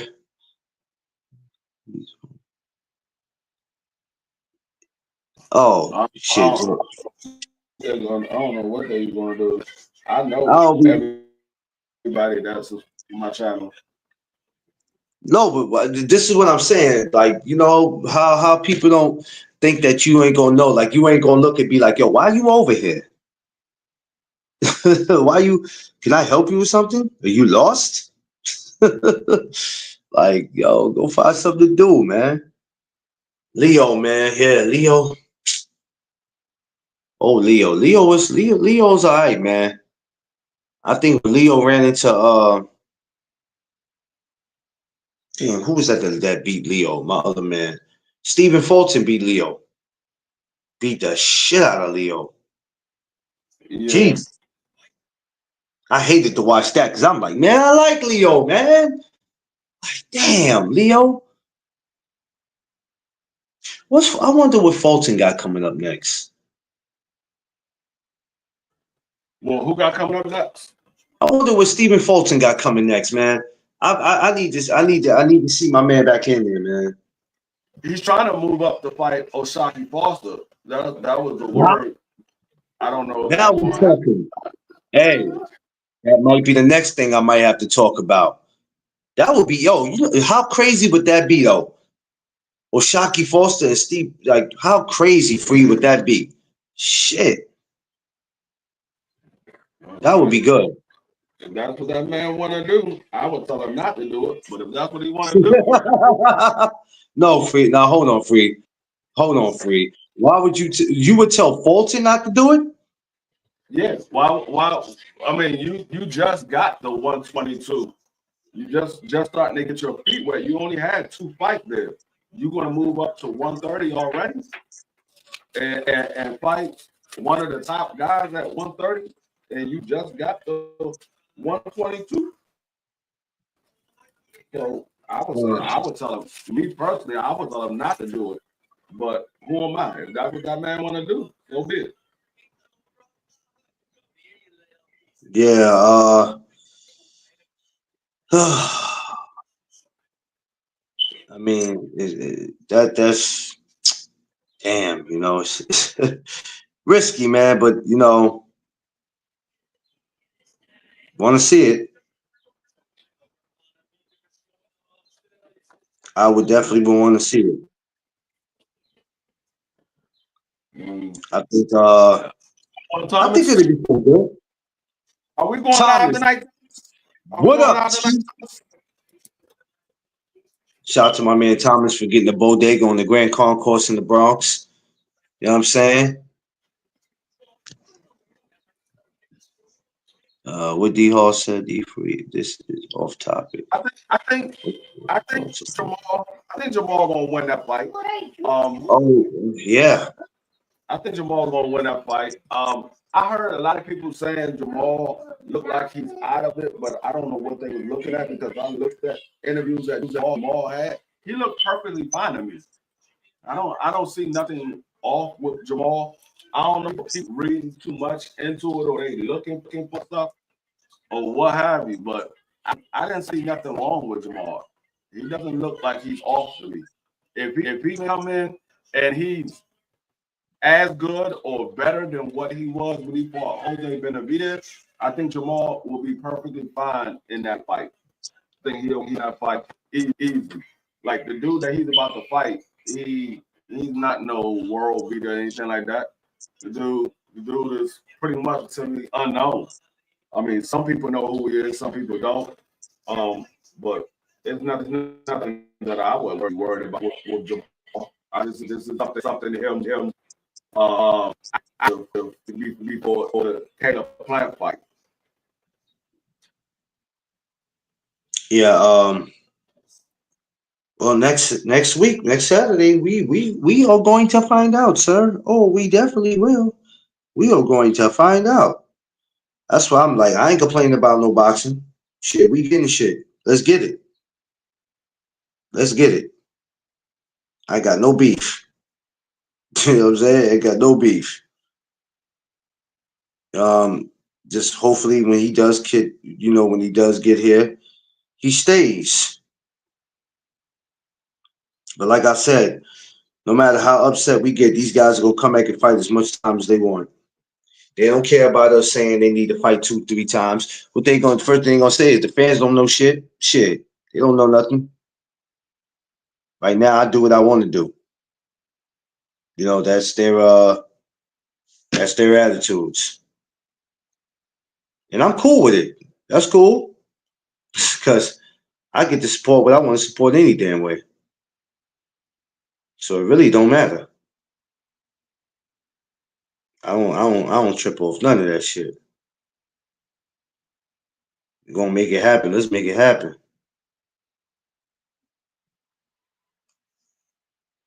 Josh, what up, man? We're gonna make it happen, man. It should be yeah, I think I'm My gonna come man, back and that's tell not you. that's not TD Sports. That is Justin Timberlake. What the hell? No, that nigga BBO had that icon of Thomas back in the 90s. That man looked like Justin Timberlake. Yeah, I did see that picture. I had to look twice. I was like, is that Thomas? You know how they be, I yo, thought you that know how they be, yo, you know how they be telling old stories from like dudes who sold drugs back in the days and they show their picture? That's what Thomas looked like. He sold a lot of coke back in the days. that man Thomas was Fat Joe. He was working with Fat Joe for real. Yo, it looked like Thomas. So, Thomas, you my brother and I love you, but it looked like you sold a lot of coke back in the days. I see that picture. I said, yo, Thomas look like. I said, Know where it came from BBO. I started doing. I never really paid attention to icon. I just saw it up there. I was like, okay, maybe this some former fighter or he's just a fan of Justin Timberlake. And Thomas pointed it out. He was like, man, this man BBO got one of my old pictures. I was like, hold up, that's you? He was like, yeah, that's me. That's me from back in the 90s. I said, man, I thought that was Tim somebody. yo, I saw that shit. I was like, yo, why my man Thomas looked like he was getting paper.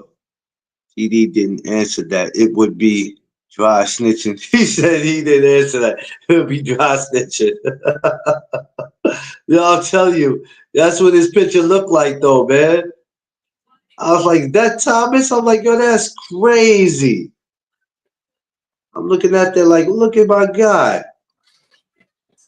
My guy was looking. Super young. What's the nation they get? Nah, it looked like you was working with Joe Hill back in the 90s. He said, "What's the question again?"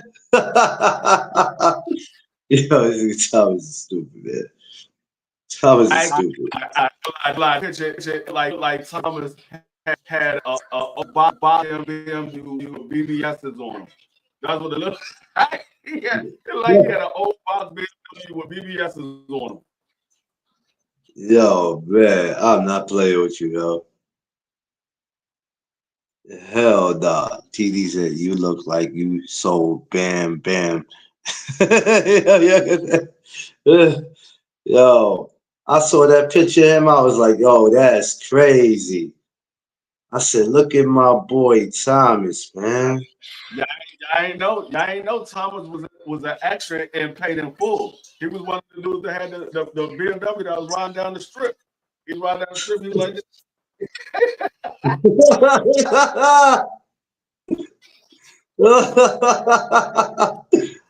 Yo.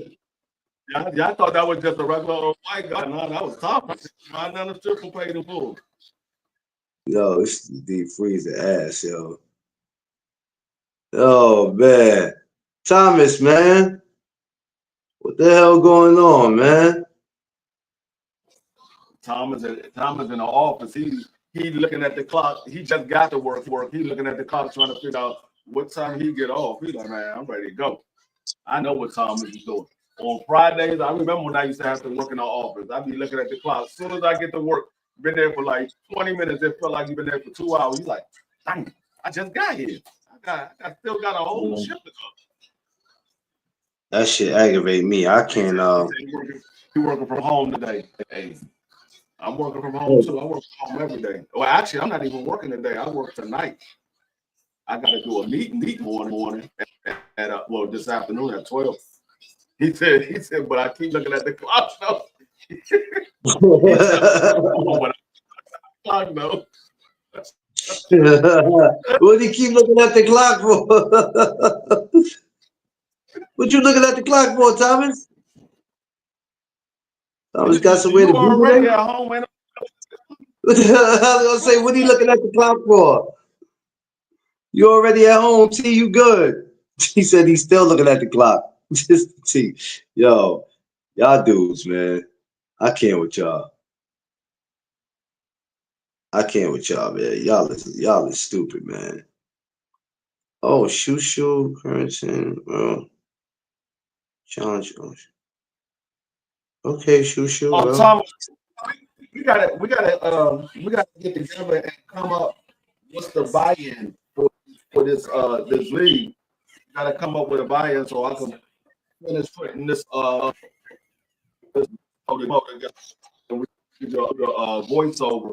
We can start putting that ad out so people. I just hope I don't have to go to any Zoom meetings. Yeah, I know. So look, you read this, right? This is from April 1st. I'm just want to bring. It said WBC. The WBC could order Vargas versus Keratin for the featherweight title if Fulton fights Foster. He could order what? He said the WBC could order Vargas versus Keratin for the featherweight title if Fulton fights Foster. That's crazy. We were just talking about that. I heard about that. Yeah. It's high time with that. That's bad. We could keep it at 50. We can keep it at 50. Maybe people will be comfortable. What the hell y'all talking about? I'm lost here. It's like we're doing a league. Matter of fact, let me show you. I'm gonna show you something real quick. So y'all gonna start inviting me to y'all parties, so I'm gonna just start crashing y'all parties, man. I'm tired of not getting invited, damn it. No, I'm about to show you. Matter of fact, share my screen real quick. I'm about to put up a slide for you to share my screen. Hold on one second. Yeah. So you can see what I'm talking about. This is what we're about. That fighter that just died, that female fighter. Yeah. Rest in peace to that female fighter who just passed, man. Rest in peace to her too. I meant to say that. Yeah, that's crazy.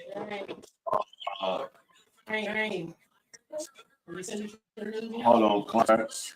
Big Dream. Y'all need to sneak that. Big Dream. Clarence said, "What's up?" Big Dream. He said, "What's up, back?"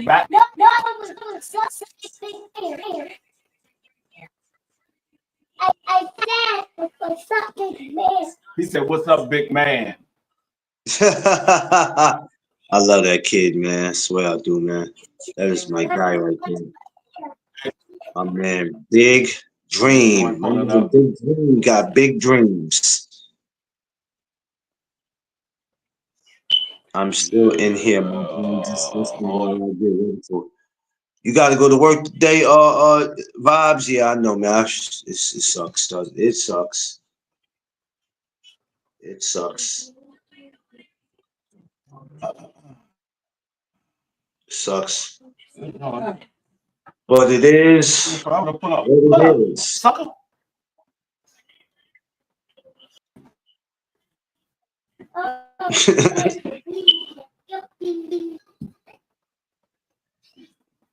waiting for this joint to pull up so you can show it. And you'll see what I'm talking about. You asking for.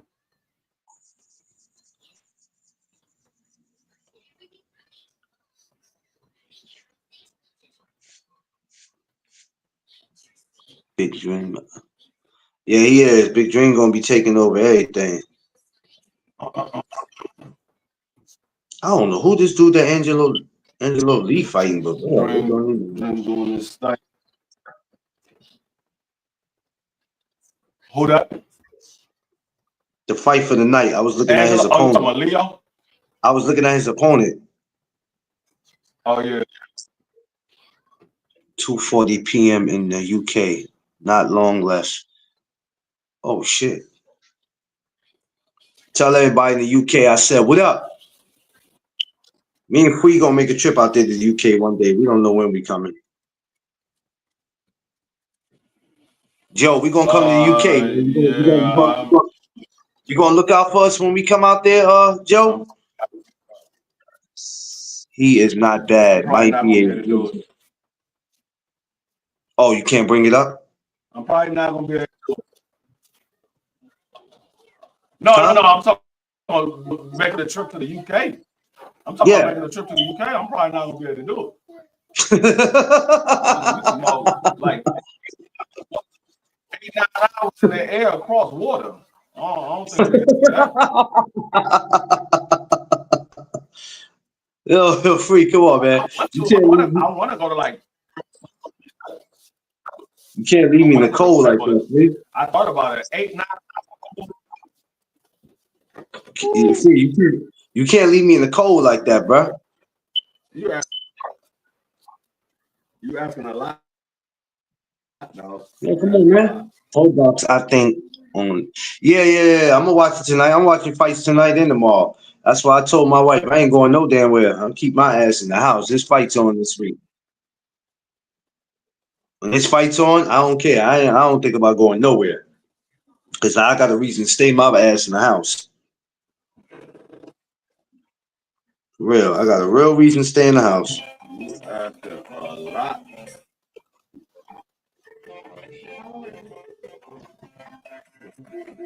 It's matchup versus Teofimo Lopez next week. We don't know what's next with them. And I don't know. They both just finished fighting. Like, why do y'all be asking questions like that? I don't know. Like, shit. I'm pulling up a different at this point. I got it good. We do football.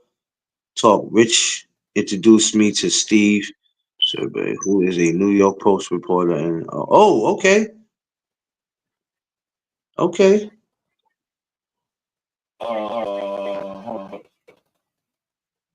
We getting ready. What happened? Clarence. Yo. What up? What's the deal? Pull that up. That's in the background. The joint that's in the background, put it on the screen. What joint is in the background? I don't see nothing. Right beside me. You look in the background. Backstage. Oh, hold on.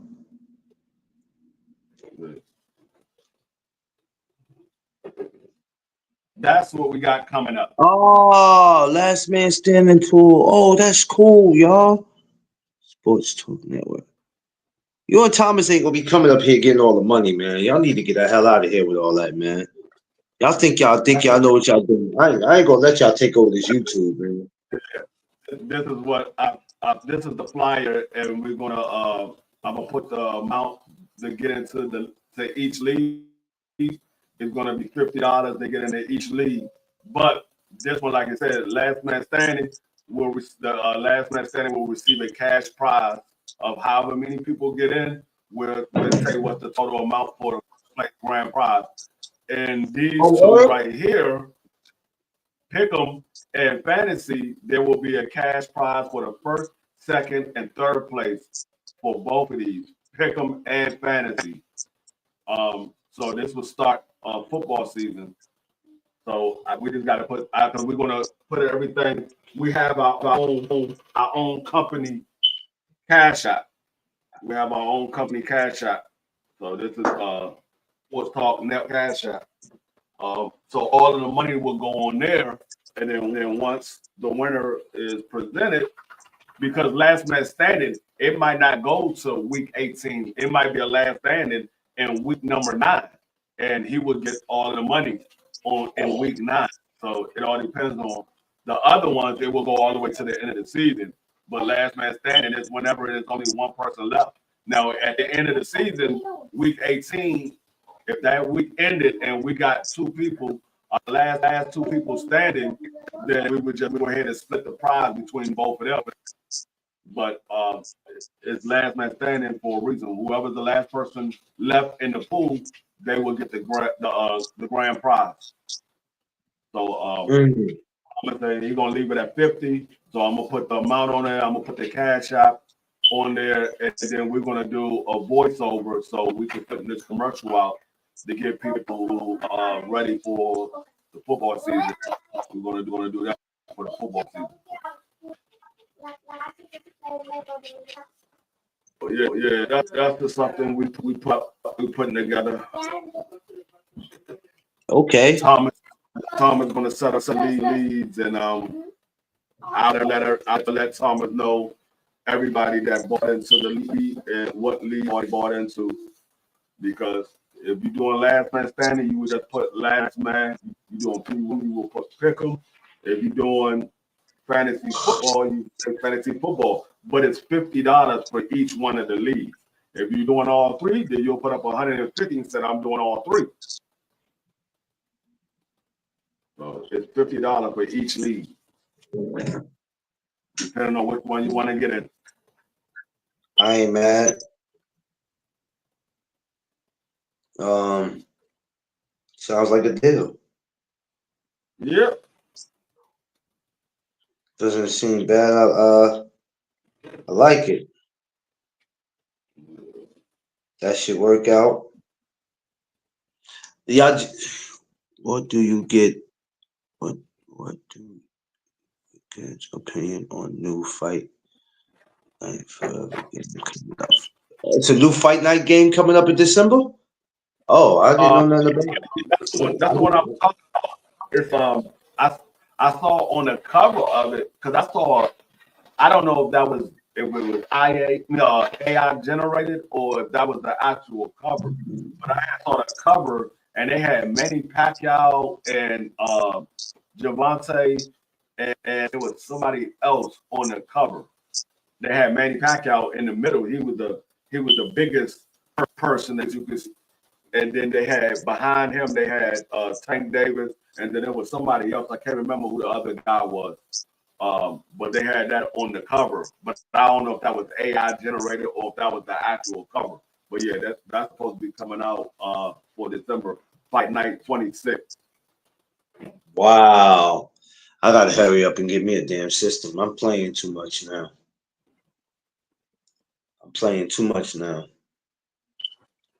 I gotta step it up. Cause I know when the winter time come back up, I ain't running outside like that. Shit. Oh, hold up, Steve. You got Steve? I used to follow Steve a lot. Who? Hey, that's the Steve Six. Came from Oh the yeah. last name. Yeah. I used to follow him a lot. Yo, your man Thomas got everybody. He got everybody number except for Jesus. He got everybody. I'm trying to get in touch with daggone Xander Zayas. No, you can't. You got to fly out to Puerto Rico for that. Now, if you can make that trip, if you can make that trip to PR, if you and BBO can make that trip to PR, y'all some bad boys. I ain't got a problem doing that.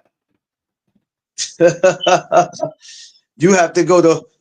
I forgot what part of Puerto Rico where you from though. But yeah, you got to make that trip out there for that. Yo, speaking of that, right?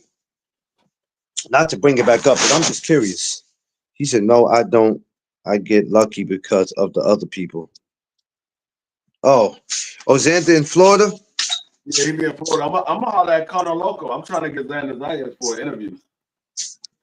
I know Conor got he got to connect with Xander Zayas.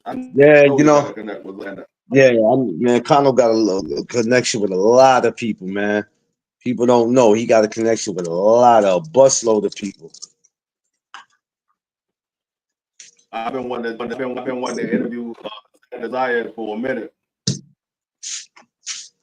Yeah, we gonna make it happen. Yo, Thomas, man, work your magic. It's cold as shit outside, man. I swear, it feel like winter all over out there, boy. That's crazy. We went from having all this nice. I'm glad I'm not up north.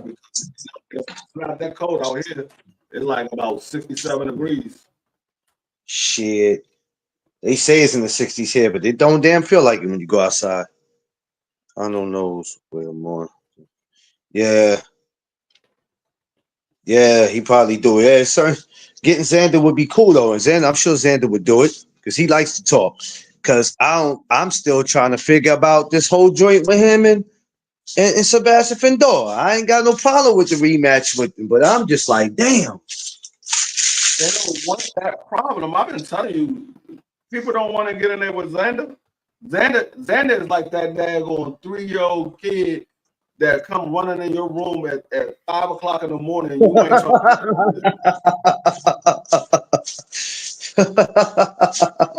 hold on, let me sleep. I'm still asleep. I got way too much energy.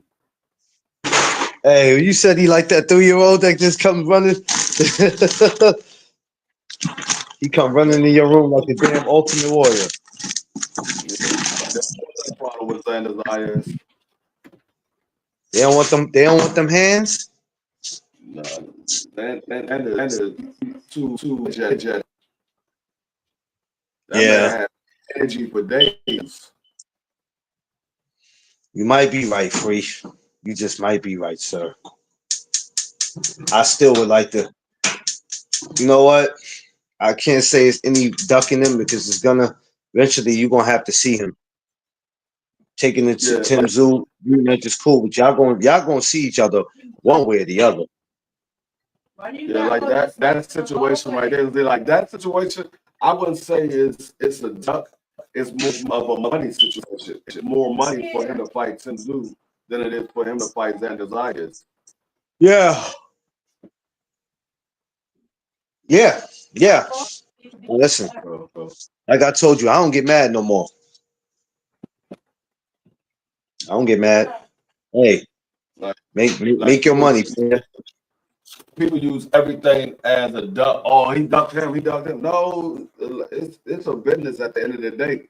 Whichever situation will give you the most money, that's what you're supposed to go at. Because if you're in the business to make money, yeah, you're a fighter, but the sole purpose of you getting in that business is to make money. So you're a fighter. Not all fighters want to prove that they're the best, but every single fighter that's in the sport wants to make money.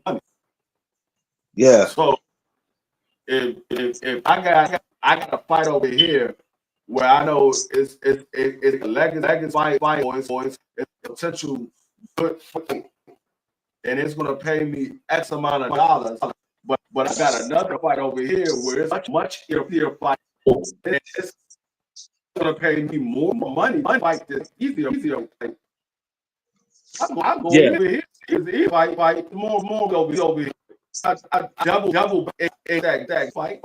But I'll go easy and then I'll come over here and get the hard back later.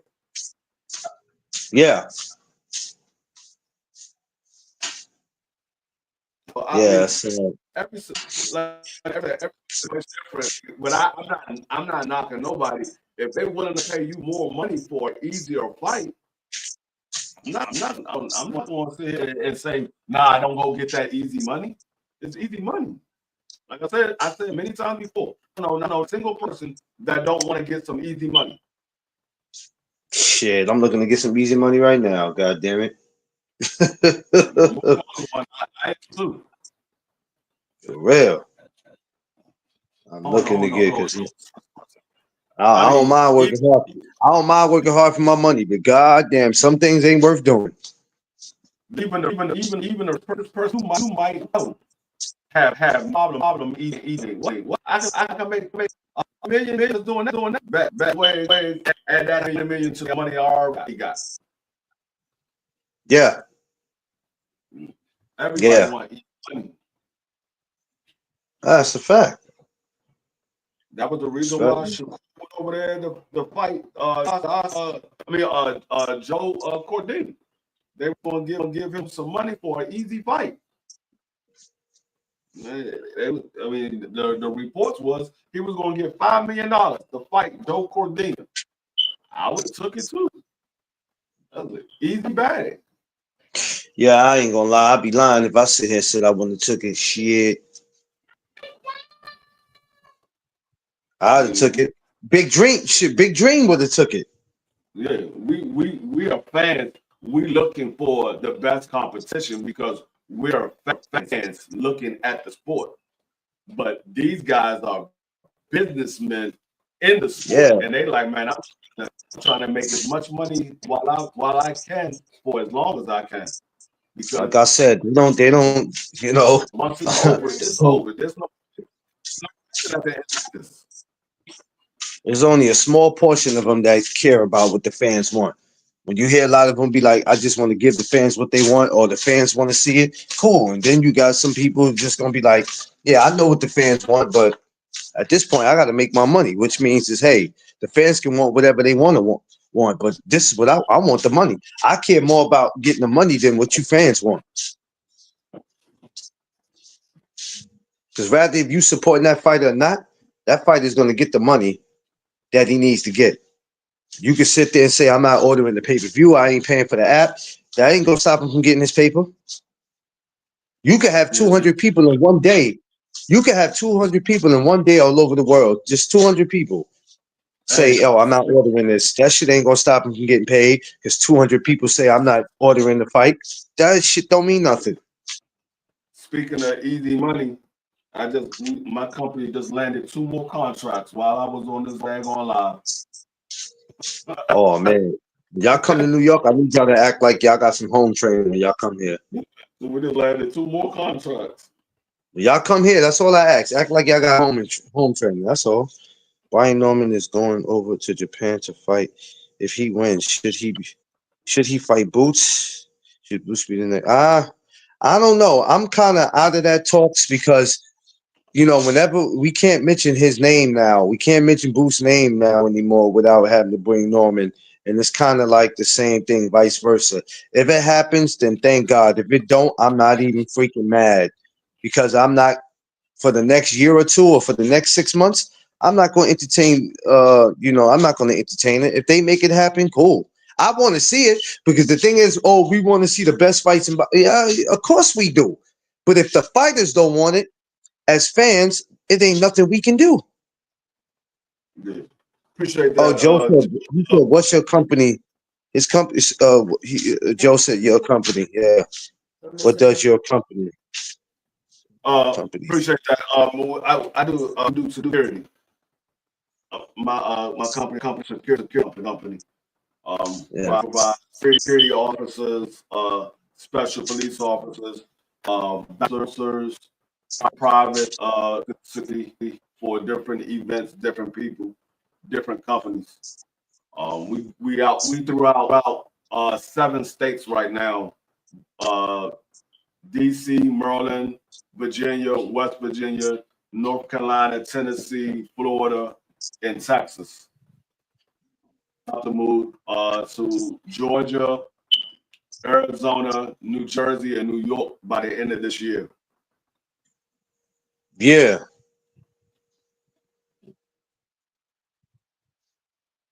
Yeah, buddy. I mean, at this point, it's almost like he really don't have a choice. As much as your father and you've been talking, he's almost have to fight Jerron Boots in his neck because all of the excuses are out the door now. You said you had a fight lined up in your last fight, so you had to take that fight. You took this Sasaki fight. Now after that, it's almost like you gotta open up that door that Jerron has been knocking on. He done knocked on the door for 2 hours.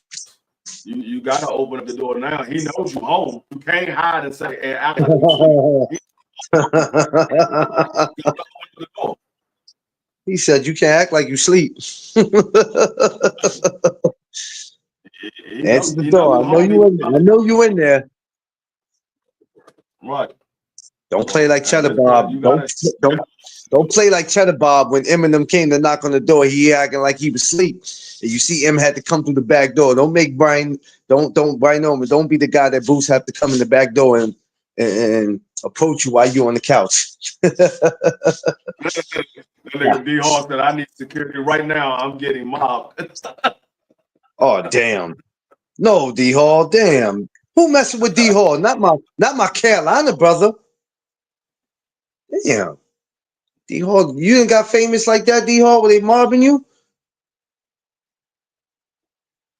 I guess it's not a I guess it's not a I know when I told Free, I can't do it now, but God darn it, when I get to where I need to be, sure, I'm going to sure need some of his security at them damn fights. I'm going to need security in NYPD because some of these people get crazy at these damn shows.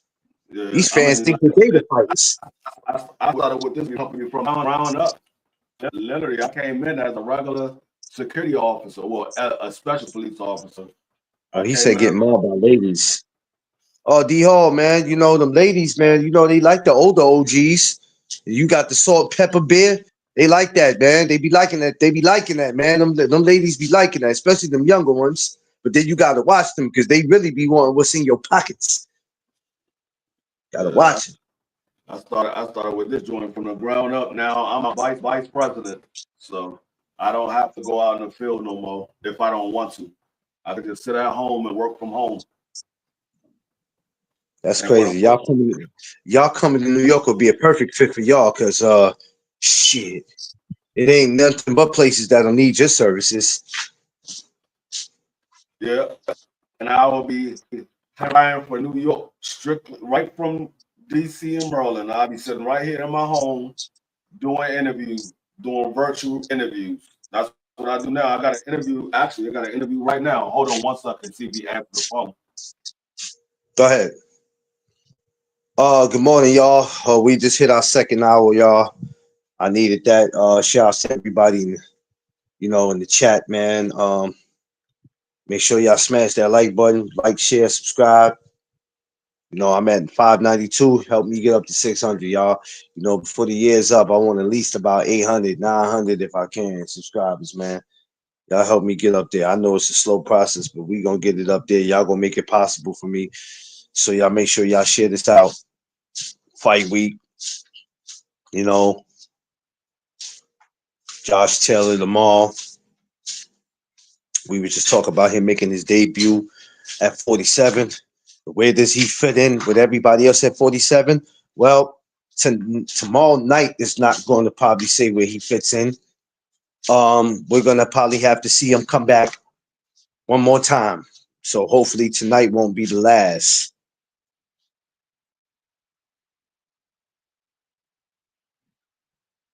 Oh, you said get. Oh, Joe made that comment. I said it like D Hall said it. Shit. All right. So anyway, yeah, we'll see when Josh where he fits in and everything that's going on because 47 seems to be getting very interesting. As you can see, a lot of people have moved up, even though D says the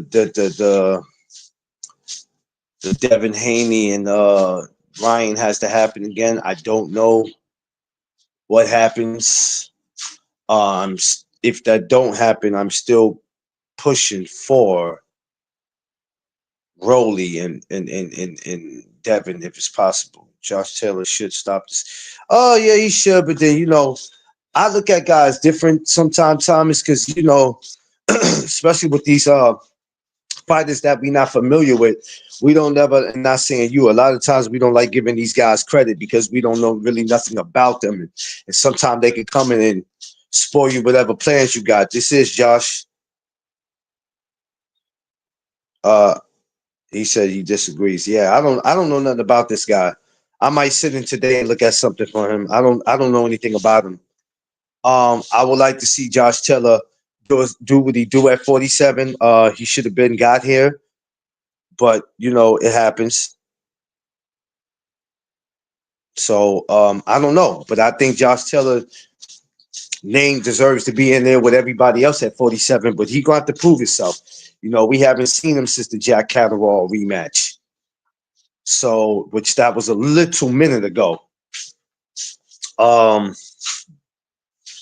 yeah, so we'll have to see how it plays out, man. Hopefully they can make some room for him. Worrying about Boots and Brian Norman. I mean, shit, everybody want to see it, but if it happens, yeah, let's make it. If not, I'm not tripping.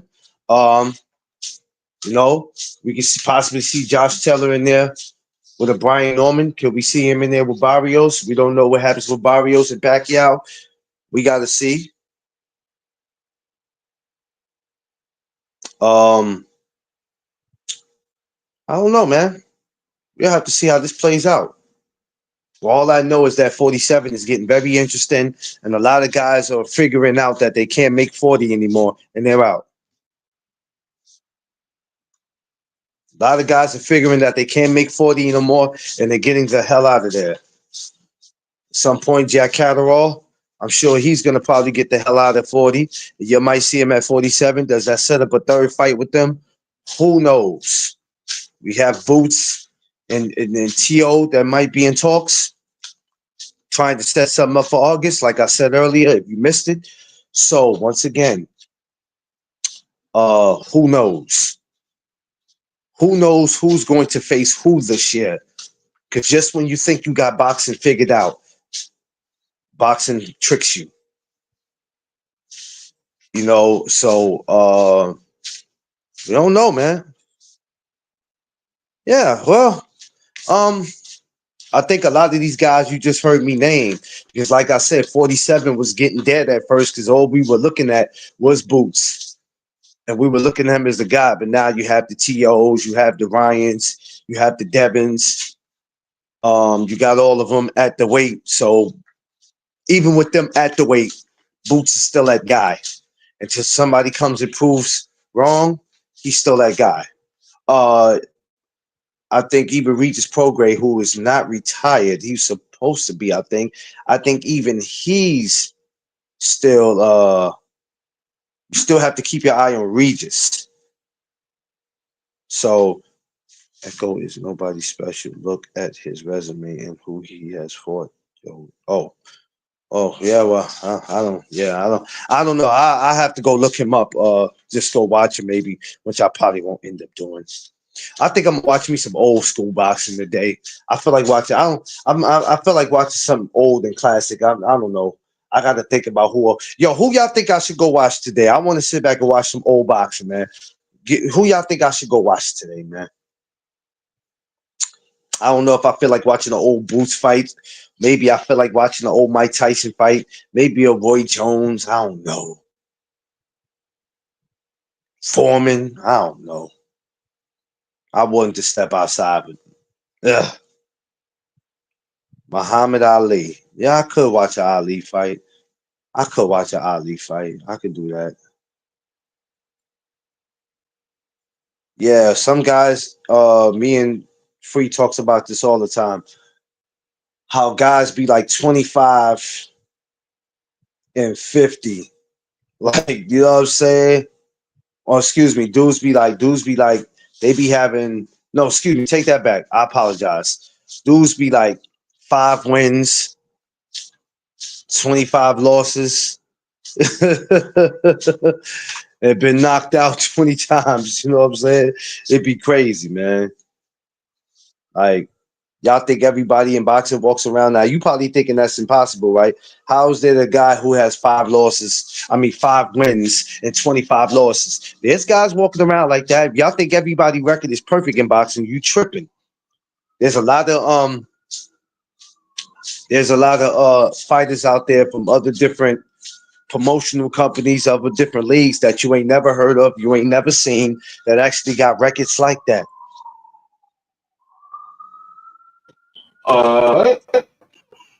So, I was just telling him, Free, how me and you talked about how these guys walk around, right? Because he was saying the guy that Josh Taylor's fighting has a lost to somebody who had 150 losses. And I said, me and you always talk about how guys got 5 wins and freaking 50 losses and shit. You know what I'm saying? Oh, you still on mute? Yeah. I remember I was telling you about the guy that Jack Catterall had fought. The man had like 4 wins and 118 losses or something like that. Nasty work. Nasty work. That's kind of. Look, so Tay said 150. Jesus. I'm still trying to figure out who was that guy I was watching. It was a prospect fighting against somebody, and this was on live TV. I believe it was either ESPN or it was Pro Box, and they was fighting against somebody. It was a prospect. He was fighting against somebody, and the dude had 15. He had like 106 losses, but they introduce so many they introduce people they get winning losses. They didn't even say they just said his name. They didn't even say his record. I was like, God, that's embarrassing when they don't want to say your record. Yeah, they Shit. showed it on the screen, but they didn't say the name. I mean, they didn't say the wins or losses. They just showed it on the screen. And I was like, damn, this man got so many losses, they don't even want to say his record. Yeah, that's bad, right? They don't want to say your record. Damn, when they don't want to say your record, that's nasty, B. That's nasty. 6 losses, yeah. 16 wins or something like that. I was like, yeah, Tay, there's people that exist like that. I said, this got to be a typo. This man got 16 wins, 106 losses. This got to be a typo. And when they, you know what I like about them, Free? As crazy as this might sound, you know what I like about them? They fight more than our favorite fighter do, because the favorite fighter be scared, especially after taking the first loss. They be scared to get back in there, so you don't see them till 6 months or the year. These dudes will take 10 years. They'll take 10 losses in 1 year, and every time they get that phone call, yeah, I'll take the fight. And we looking at them like they need to leave boxing. Yeah, they might need to leave boxing, but one thing I credit them on, them motherfuckers have 25 losses and still be like, I'm fighting. When your favorite fighter fight 1 time a year. They ain't got no choice. They gotta fight, because at that point, fighting is their job. It's not their career, it's their job. They have no choice but to fight. But I'm just saying, when I look at other, I'll be like, yo, what the hell? Fighting that regularly here, but I'm not doing 150 losses. I'm not doing it either, Tay. I don't give a shit how much I need the money. Hey, UPS is hiring. FedEx is hiring. Shit, they got temp agencies. You better get in where you fit in, because I'm not having that. Ain't no Hall of Fame for you. You just gonna be one of them dudes that's gonna be punch drunk.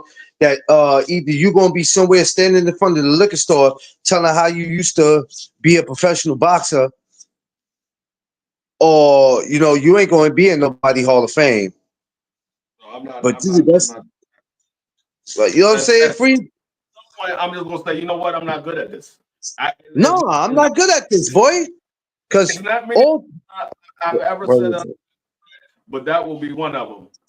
Like, I'm not gonna be where people gonna make it fun of me when they see me. Yeah, OG, you might have been a professional boxer, but you was getting your ass whipped. You took 150 losses. anytime my losses is more than my wins, or it's as equal as my wins, and I have roughly, let's say I got 20 fights, and I got 10 Right. wins and 10 losses. I'm gonna be like, nah, I'm gonna go ahead and call it quits. I'm a mediocre boxer. I'm not doing it. I'm not. Every time I win, I turn around and lose right after that. Nope, I'm not gonna do it. Brain damage is, yeah, they don't care, Tay. This is what I'm trying to say. Some of them already will be punch drunk before they even get a chance to retire. We just lost a fighter in New York. If y'all remember, we posted it. We just lost a fighter in New York. What was that, December? Because he was taking fights back to back, and he was getting a lot of brain damage, and he ended up dying. Everybody knew him. From all the top professional fighters knew him. From the Floyd Mayweathers to all that, they knew him, and he died. He was right here in New York. You know what I'm saying? Fuck that. Go quit and either listen, take whatever money you got and either build your ass a gym in your damn garage and start training people, or see if you could work somebody's corner. See if you could work somebody's corner. I ain't gonna keep taking that ass whipping. If you being a boxer, it ain't gonna scare nobody on the street because they gonna violate you. Like, man, you got your ass whipped in the ring 150 times. They ain't even acknowledging your skills. They gonna be, I'm telling you. Yeah, I'm not.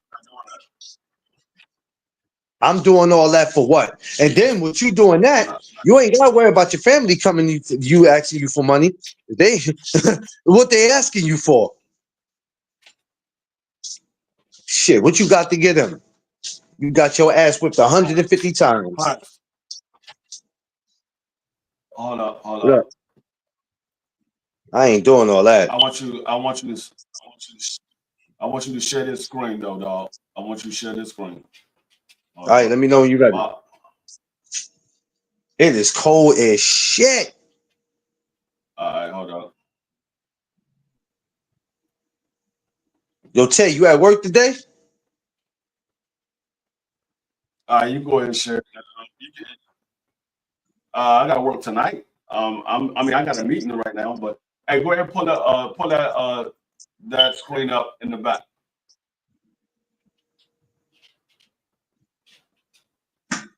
Dog, look at Kevin right there, dog. Look at the dude, Kevin.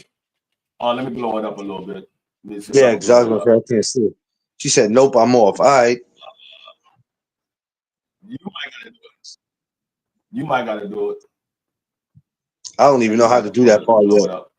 I don't even know how to do that part. How do you do that blow up part? Because I haven't done that. I'm not used to even doing that. It's down at the bottom of your screen where it goes to layout, and you can put it where it has us in the back, and it has What you mean, like what you mean, like what are you talking about? Where the dots is at? Let me see. Let me see. Destination layout. Oh, layout. All right, layout. Yeah. It's cold as shit, bro.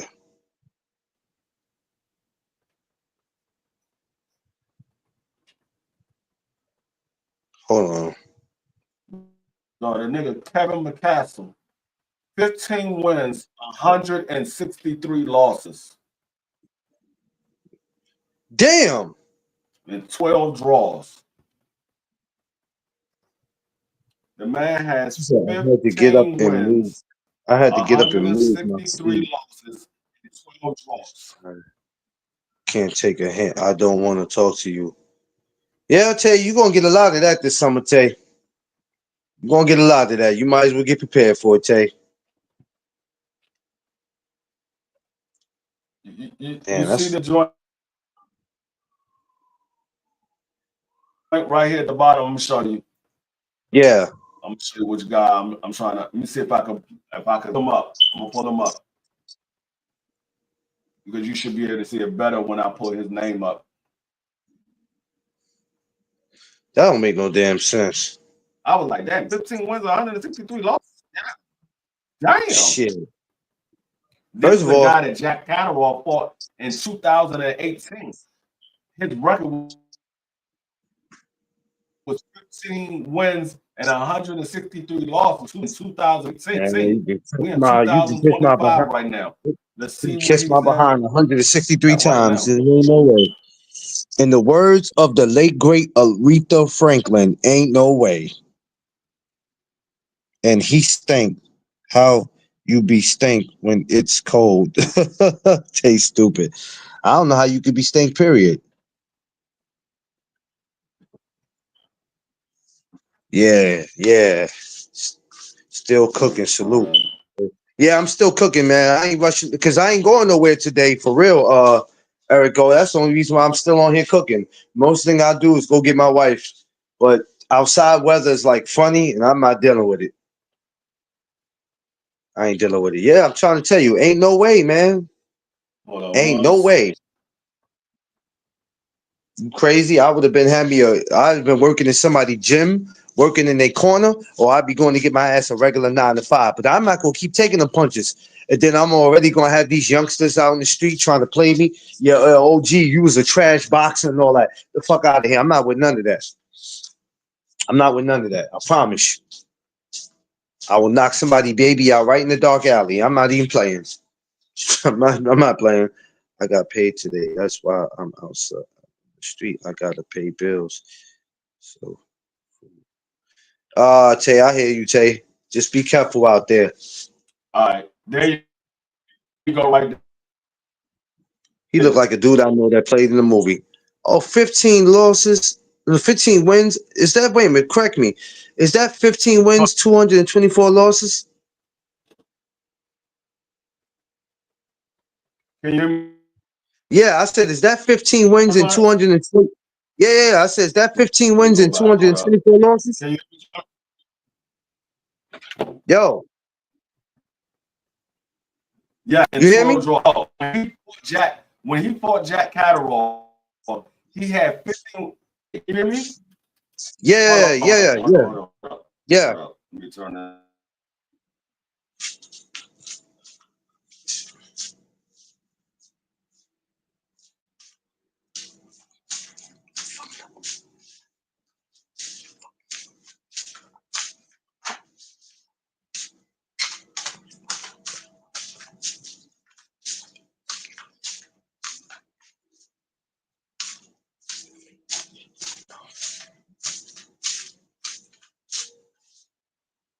All right.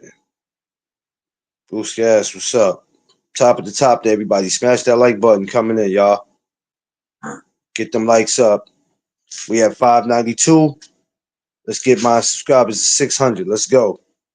That dude has it. Yeah, he does. I'm not fighting nobody's. That's why I stay on the media side, man. That's why I'm the media guy. That nigga fought Jack Catterall in 2018. He had 15 wins, 163 losses, and 12 draws. It's 2025. The man just fought in 2022. That was the last time he fought. So that one person the same day.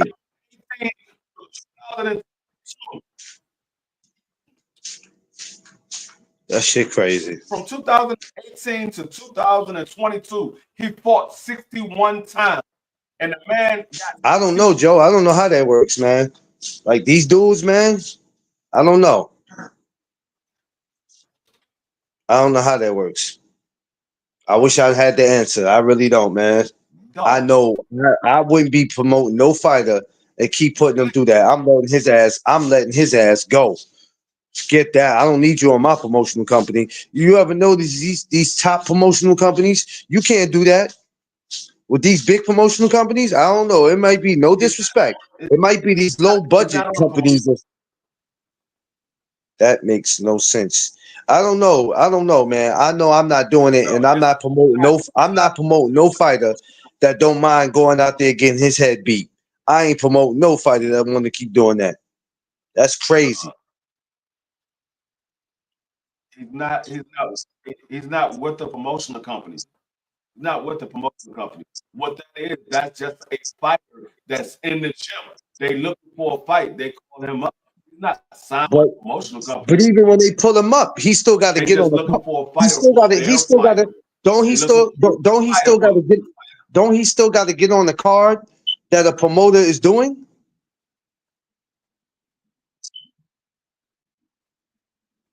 He's on the card. It keeps going in and out. Fight their fight. He's not signed to that. I'm not high. Listen, signed or not, I'm not hiring you to do shit. When I look at that record, get the hell out of here, man. I don't care how good of a fighter you think you are. You ain't fighting on my shit. That's crazy. Oh, my mistake. I was just right in the same month.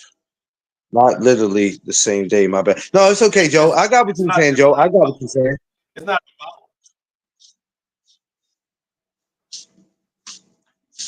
I got what you were saying, Joe. No, it's not about that. It's not about that fighter. It's about the actual fighter that they have signed. They want him to look good. They just putting him on the card for somebody to fight. Fuck that. You ain't coming to look good. So you ain't coming to me with that. That shit is crazy. That's nasty work. You talking about nasty work? That's disgusting work. Damn. I just hope. I hope at some point.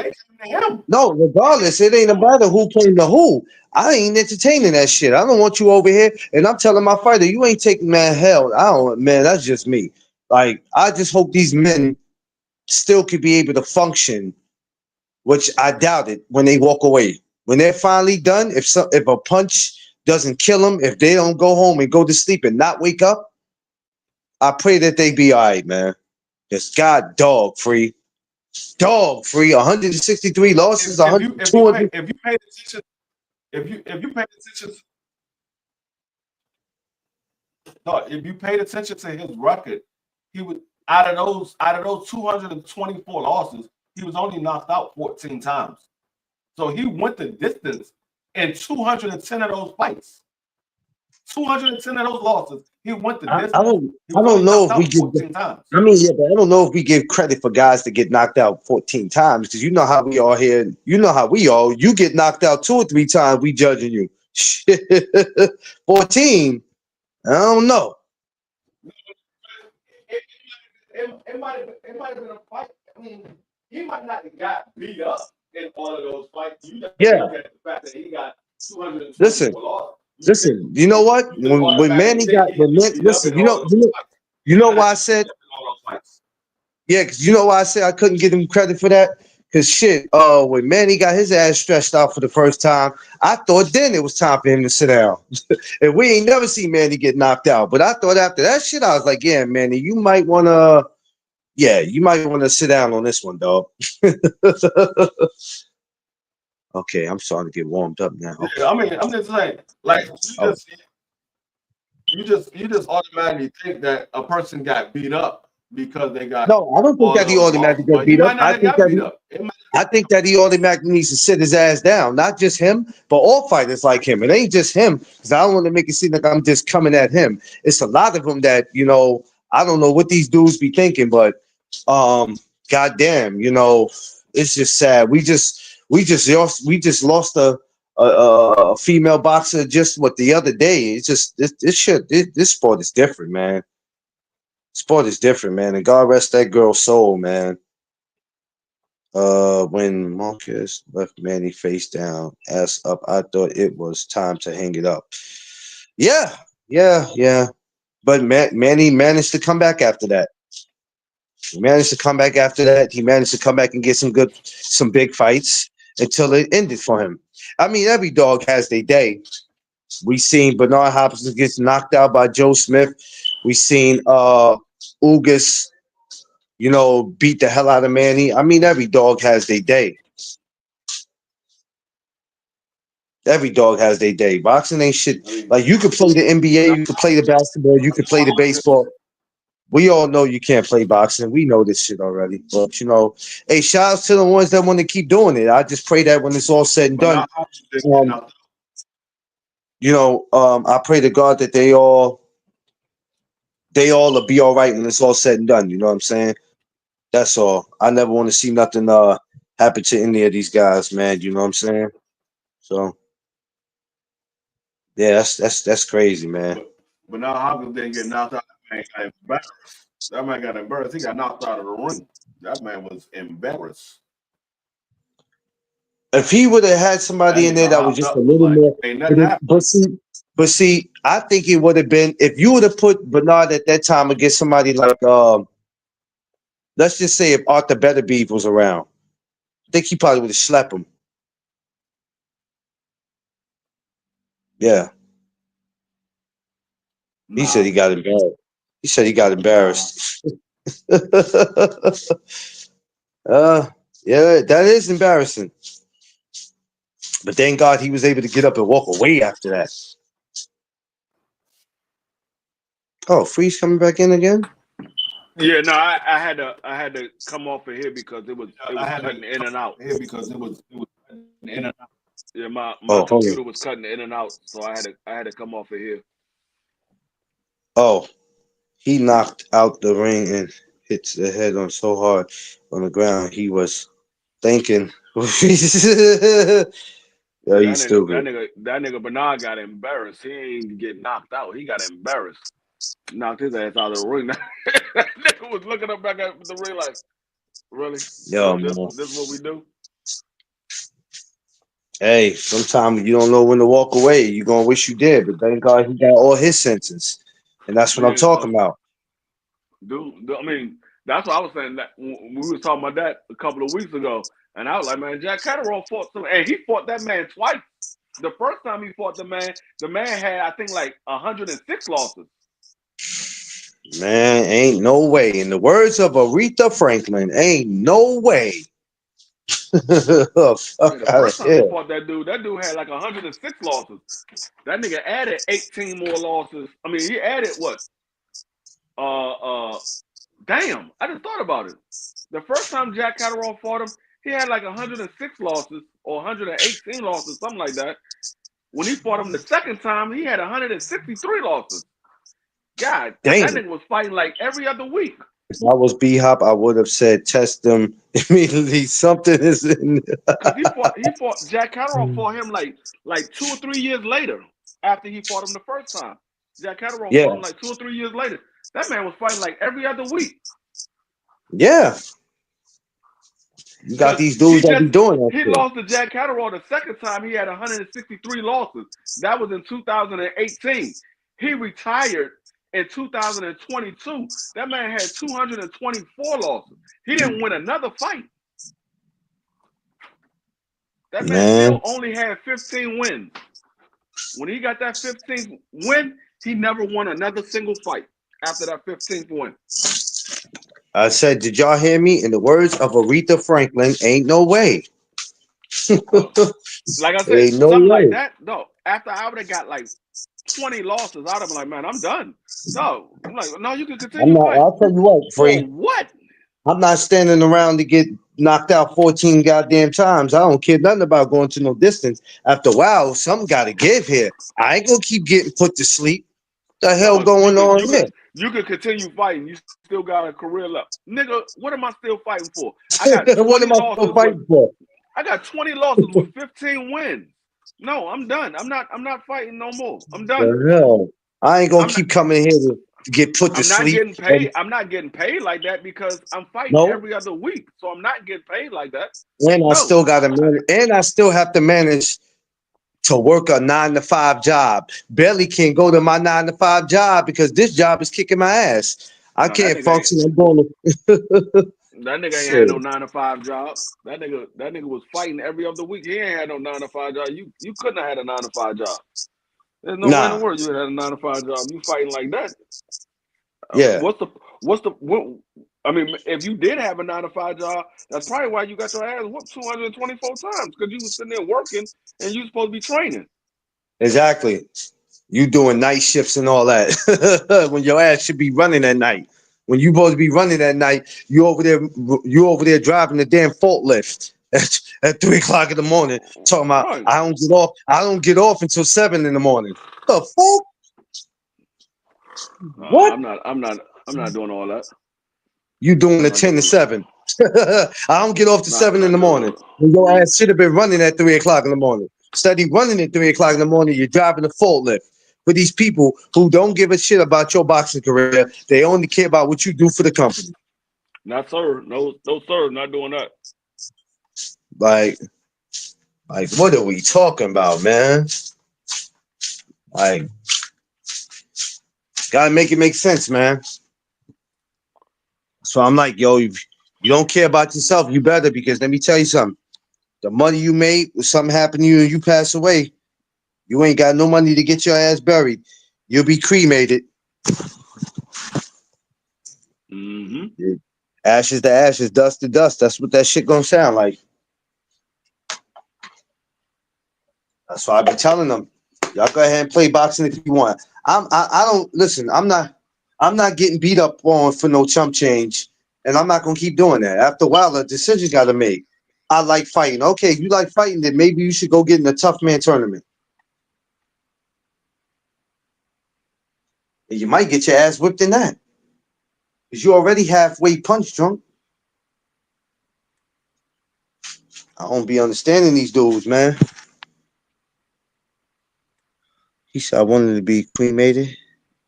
Shit, not me. I don't want to be cremated. I want people to get their last look at me. My wife asked me, did I want to be cremated? I said no. I want people to get their last look at me right there. Like, I guess I can get cremated after, though.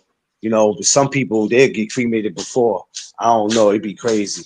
Sometimes these funerals be costing.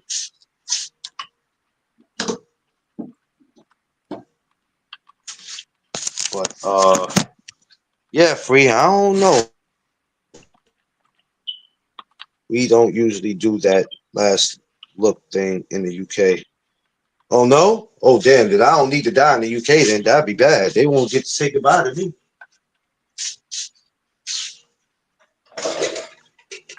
Yeah, Free, it's just crazy, man. It's crazy with these dudes and they records, Free.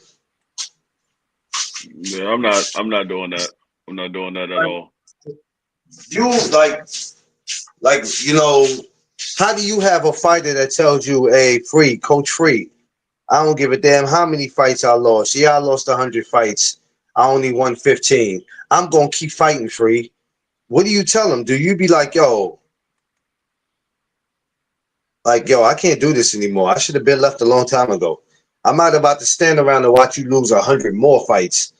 I don't need to watch you die in that ring, man. Something bad going to happen.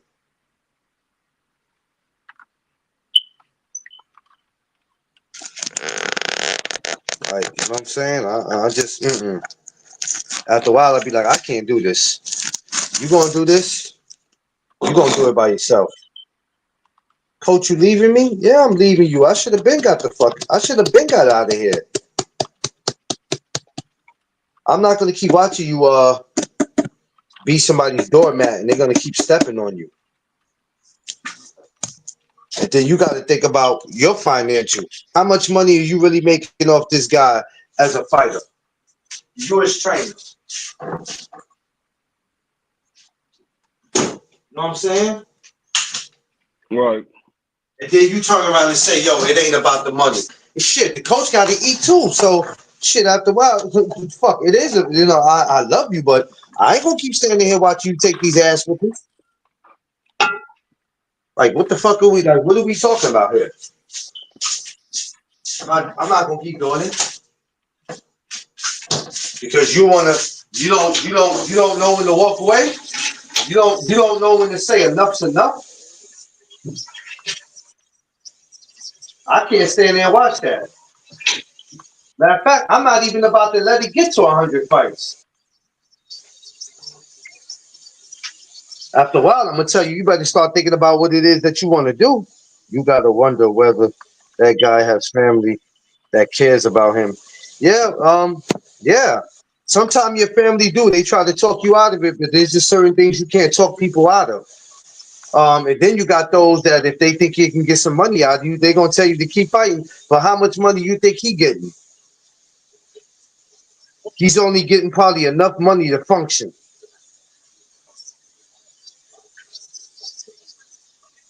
And if he is getting enough, believe me, his team, he probably don't have a big team, but they still got to get. Everybody got to get paid. Ain't no such thing as we can't pay y'all like that, but we have to make sure he get paid. No, we got to get paid too. So it ain't what people think it is.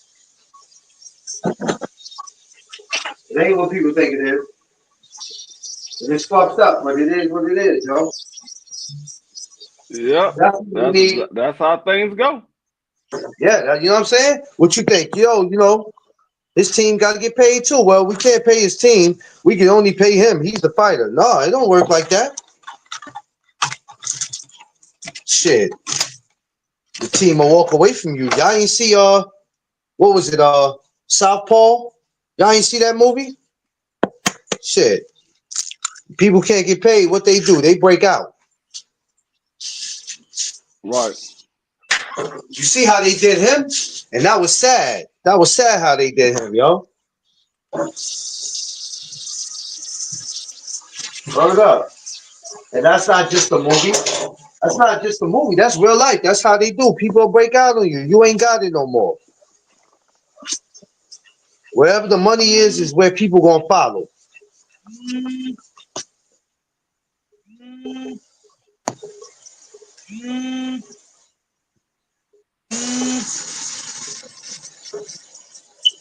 D Free, hold on for 1 second. Okay.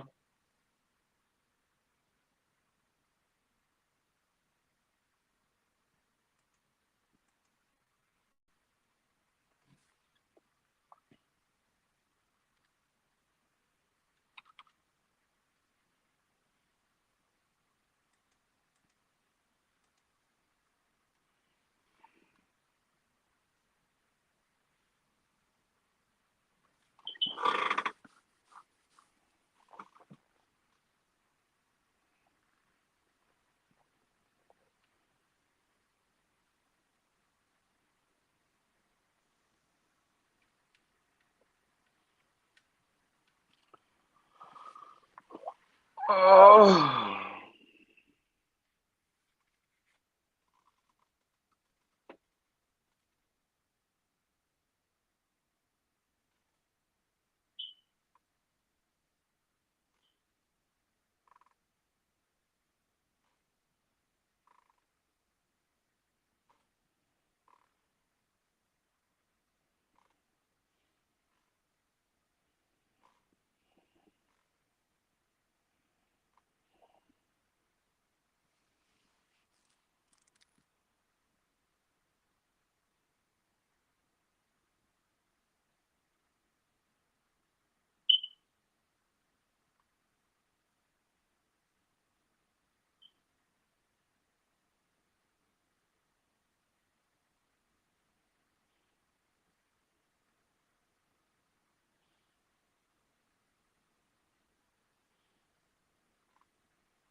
Yeah, y'all. Yeah. So yeah, if people got to realize that, hey, the team got to get it. That's why I be like, a lot of shit that people say to you, they be talking to you in particular, or the lot of stuff these dudes say, and they think that you be joking when you say that. But a lot of y'all will be bad as businessmen because y'all don't know shit, and you don't take the time to try to learn anything. Y'all just assume. He said, who's you guys got as pound for pound number one? I don't really do pound for pounds. I don't know. I don't even know right now because I don't really I do pound for normally pound, so I don't know. I normally do it at the end of the year. I know a lot of people do it throughout the year. I normally do it at the end of the year. I look at everybody that fought throughout the year, and then I come up with a pound for pound list um, based off of what happened throughout the year. And because you got guys that fight every so often, you got guys that fight once a year, you got guys that fight twice a year, you got guys that fight 3, 4 times a year.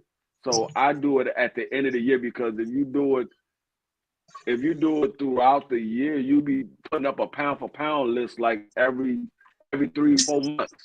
So I just normally Yeah. just do it once a year. Right now, I had I had at the end of last year, I think um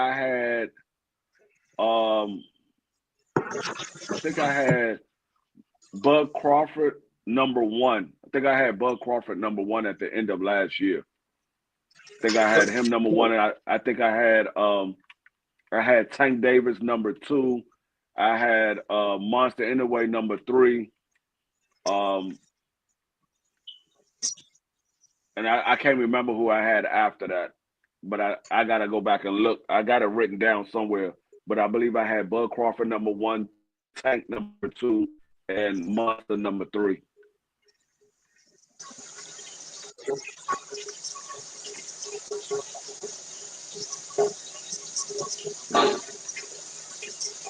Yeah, I just normally do it at year by year basis because like I said, I see Champ Side, he do one every couple of months. Yeah. Daggone BFTB, he do one every couple of months. You have ESPN does one every couple of months. I just normally do mine once a year. Everybody fight at the end of the year. I go through all the fights and I say who's #1, #2, all the way to #10, and then Um, at the end of question the with that. following year, I do the same thing. Question with that though, being that they getting out of boxing, we're not expecting them to be doing any more pound for pound lists, are we? Who? ESPN, I'm asking. Um, I don't know if ESPN is going to get out of boxing. Or they just I ending their I think they contract might with. just they might just be getting rid of Top Rank. I don't know if they going to get out of boxing. We will have to see. I think it might be just Top Rank not being on ESPN anymore. They might put another promotional company on ESPN. It might be Pro Box or it might be Golden Boy or daggone Lou DiBella promotional company. I don't know. I don't know if they're getting completely out of the sport of boxing. Okay. Because that's something I was thinking about. I was like, well, if they breaking out, then I guess that's it. I Yeah, because can't get they never past said that Usyk they fighting was getting against Usyk. Oh yeah. Yeah, Usyk, yeah. Yeah. Oh, you know what? I think I did have Usyk #1. No, I didn't have Usyk #1 because I didn't have no heavyweights in my pound for pound. I didn't have Usyk #1.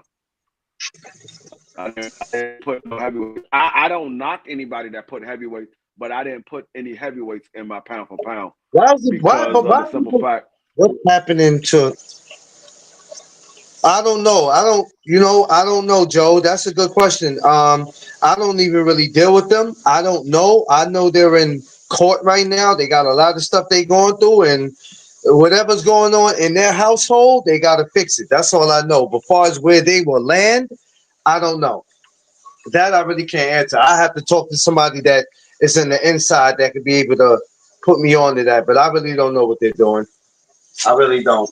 No, they're not going to the zone. I know that. I know that for a fact. I know they new They boss said is not going to be they here was forever. And I'm not saying that like something's going to happen, but he's not going to be here forever. So eventually things are going to change over there. Who's going to step up if something happens to him? I don't know. We don't know because a lot can happen in the next 3 months to 6 months. We don't know what can happen. So, I guess all we have to do is just play the waiting game. Unless somebody reports something like Ring Magazine or something. Right now, I don't know what's going on. I don't listen to no damn Ring magazine. They owned by Turkey. Oh damn I it. don't listen to nothing. I don't listen to nothing Ring magazine say. They owned by Turkey. I don't listen to nothing that they say. He said I was But nothing.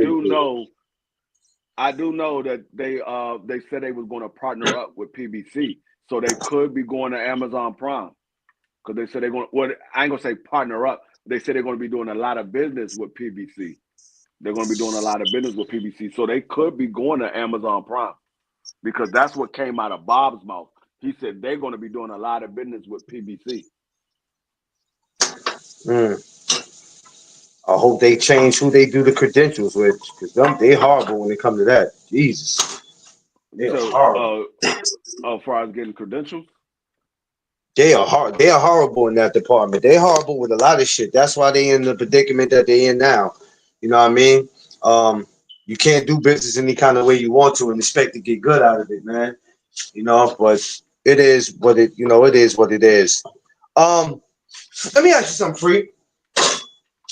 You was talking about doing something with football, like getting in a football team, right? Like a football league, not like professional, but like working with younger kids. Is that still something that you want to do, or you'll have to try to fit that in your schedule? I still want to do it.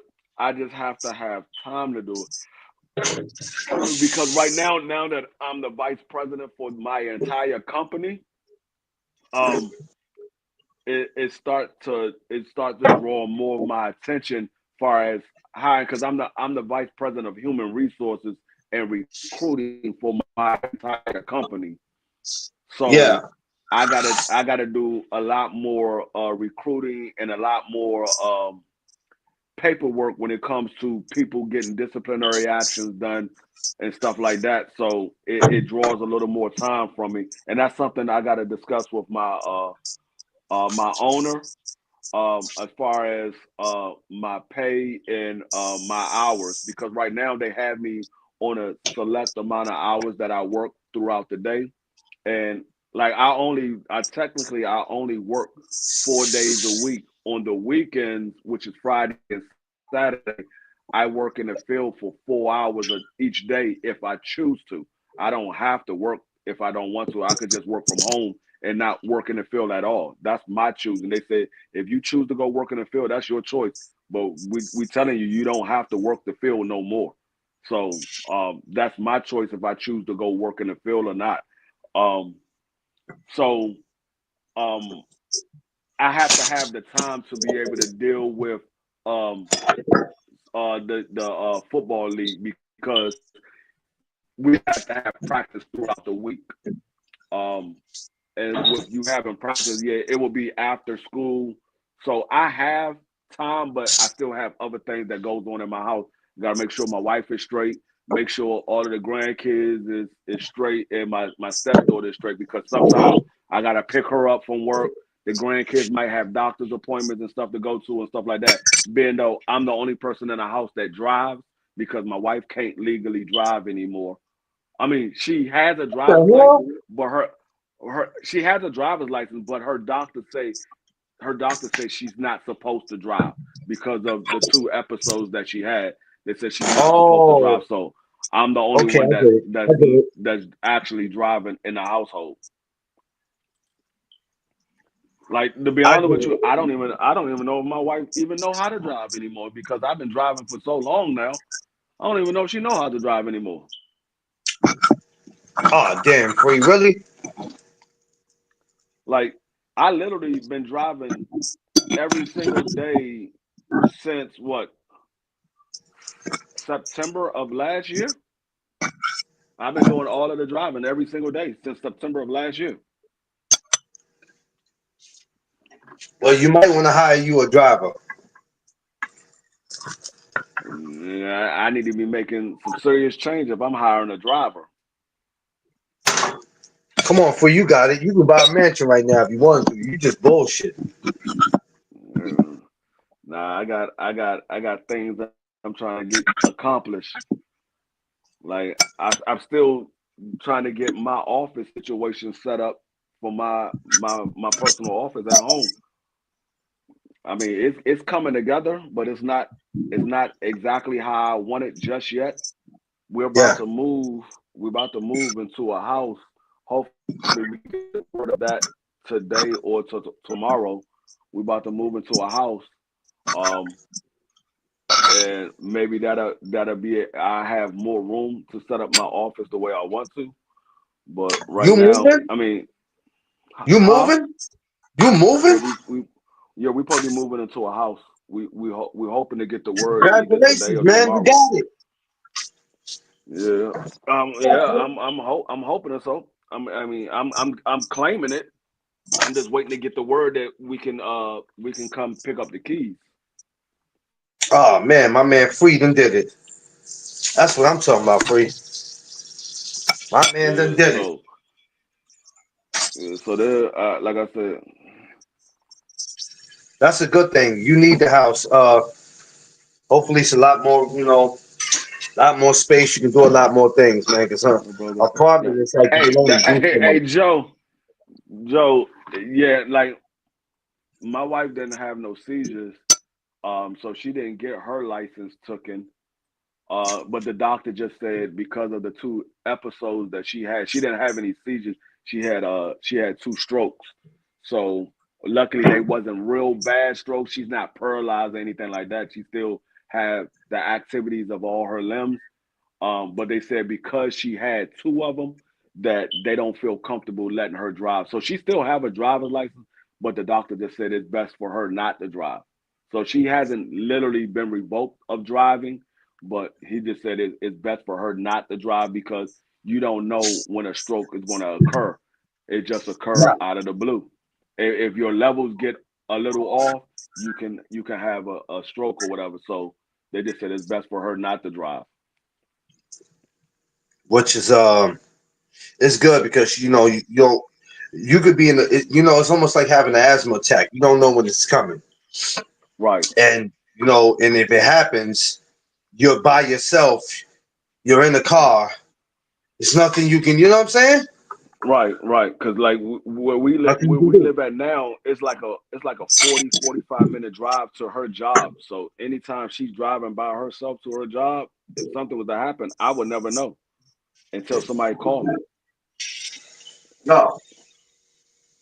So that's So why I drive her to work every single day, and I stay at her job until she gets off, and then we come home because I work from home. So it's nothing for me to drive to her job, and I just sleep and out not in the only that, car. if it was to happen at work, at least you're right there. Yeah, and her job, where her job is, she literally right across the street from a hospital. So if something was to happen, it's nothing but a minute drive to get to the hospital. Like I literally will walk her out to the car and drive 1 minute up the block. The next light, we at a hospital. From her job to the next light is a hospital. So she's right there beside a hospital if anything was to happen. Thank God, man. And I hope there's no more episodes with that, and that she's fine. Hoping that. What time Thomas said? Did Thomas ever answer if y'all going on tonight? No, he didn't answer, but if we are going, it's probably going to be somewhere around 10:30, 11 o'clock, somewhere around there, because that's usually what time we go live on Fridays and Saturdays. It's somewhere around that time. Um, So I didn't see no email from him. Normally he'll send me an email, let me know this is the link for tonight. I mean, look, because I got like 5 different email addresses up here, so I got to go to the email that he normally sends it to, which is my one of my personal emails. I got two personal emails. I have a business email. he said we should So be yeah. on, but I'm not sure. D, for you want to host the show? I didn't set up it yet because I'm not sure if I'm going to go on. Do I want to host the show? Yo, knock it off, Hey. Thomas. Knock it off. I Thomas added be I out here. added the buy-in. I added the buy-in to the flyer for the fantasy league. So we just gotta get somebody to do the voiceover. I think BBO gonna get Big Dre to do the voiceover for our football league. Nah, I have something to do. My anniversary tomorrow. Ah, Oh, congratulations. oh, this man anniversary is what, 1 year since you've been out of training, bro? Yo, don't do that. Don't do that. Yo. Free. Come on, you on some bullshit. Yo, that's nasty work, yo. Yo, that's crazy. Yo. Top right side. Where's the top right side? You got to order. That's crazy, man. Yo, Thomas, like that's crazy though. Thomas, no, I'm fucking with him. That's crazy, yo. That's crazy. I'm telling you, this man won't let you. This man won't let you live, yo. Nah, it's been about what? That was what 15 years since you've been out of that daggone leather. No, it's been 35 years since you've been out of that leather jacket in the 90s. This motherfucker celebrated 30 years of being out of the leather jacket. You know, Eric. Oh, he's stupid. Something wrong with Free. Nah, but congratulations, Thomas, on your anniversary. Yeah, congratulations, though, Tom. Man, I ain't gonna lie, man. Y'all dudes, I'm trying to get to where y'all at. Shit, y'all got some years in with y'all, man. I'm working on getting there, man. It's Thomas, not easy. How long you been married, Thomas? How long you been married, or how long would it be tomorrow? Shit, I'm trying to get to where y'all at. I only got 4 years in for me.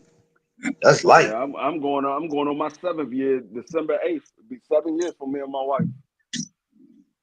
7 years? Yeah. 23 years? It's been 7 years 23 years? Yeah, like Thomas got married around the same time I originally got married. Like Damn. I had originally got married in 2002, and then I got my divorce, and then I got married to my current wife. So yeah, it would have been 23 years for me too. Thomas got married around the same time I originally got married, 2002. What made you do it, Thomas? She told you couldn't, if you wanted to be with her, you had to stop selling them bricks? That's what she told you? Couldn't be out there in the street no more? My man Thomas said, I'll give it all up, baby. Take my money, my house, and my car.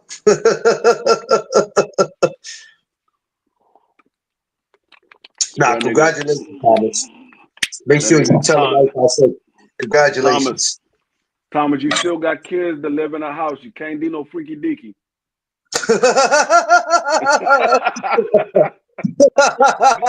No freaky deaky. You still got kids that live in a house. Thomas look like the type that be like, yo, so what time you guys think you going to bed? They be like, Dad, it's not a school night. It is today. It is today. You went to school this morning, didn't you? It's a school night then. Look, he said, I do. I know you do. I know you do. Thomas, I'm your co-host. I know you got kids that live in a house. No, but I know he be doing this lifetime bid with no chance of parole. Oh, he says no chance of parole? Yeah. I bet you he'd be like, what time you guys think you're going to bed? Because it's late. Daddy, it's only 9:30. I don't care what time you think y'all going to bed. This is not a school night. You went to school this morning, didn't you? And then it's a school night. This is good. Yeah, look, they telling him, Dad, you do know it's Friday. You do know your asses ain't staying up all night, right? I don't give a damn if it's Friday. You think y'all about to be up to 1, 2 o'clock in the morning? It ain't about to happen. You know, we was young. We tried to do that. We knew our bedtimes was. That nigga Thomas gonna wait till midnight hit, and all of a sudden, out of nowhere, all the speakers in the house gonna be like,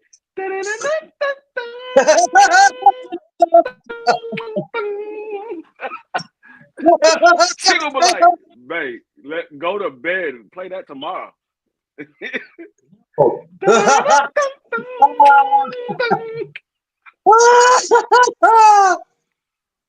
Hell no. Thomas, you ain't gonna do that, are you? It's our anniversary. That Hell nigga no. Thomas be in the house singing, tomorrow will come and girl, I can't wait. It's our anniversary. I'm surprised he not. I'm surprised he not going away. But you know, you Surprise, can't who's not just going go away? away. I thought he was gonna go away or something, but you know, you can't just always go away. Oh, going away? Yeah, because you know you gotta have somebody to watch the kids. You don't be trying to take no kids with you when this your damn anniversary. You want time to your damn self. He just sent one to college, so he gotta have the other one with him. One is gone to college, so he ain't got the babysitter no more. Oh, oh yeah, that's right. So he got to take it with him. He like, damn, we shipped her off just a little too soon. We should have waited till the next semester. Well, I'm glad that she's going. You know, because being in the Bronx, it ain't shit out there for you to just be hanging around. So I'm glad she's went off to school, better her life. You know, the thing that scares me about these schools that's out of town free is that you would think that they would be a safe environment. You sending your kids off to college, and then come to find out, these damn colleges be worse than higher learning. You see It's how a that safe shit turned out? environment. It's a safe environment if you know the environment. If you don't know the environment, it ain't safe to you. Like you be like, yo, I'm going to college in Kentucky. I should be good there. You get to Kentucky and that shit is the wild, wild west. You like, damn, I could have went to school where the hell I was at. You get to Kentucky and wonder why you see white sheets everywhere. You be like, hold up, y'all don't Don't have do no that. different colors? Y'all ain't got no different colors. So why all the sheets in the store white? I don't even want to laugh at that shit. He Why said, is y'all ain't all got the no sheets in this store white? different- I'm looking for some blue sheets. He said, why all the sheets in the store white? Let me go to a different store. This store is not for me. This store is not for me. Every sheet in here is white. I'm looking for blue.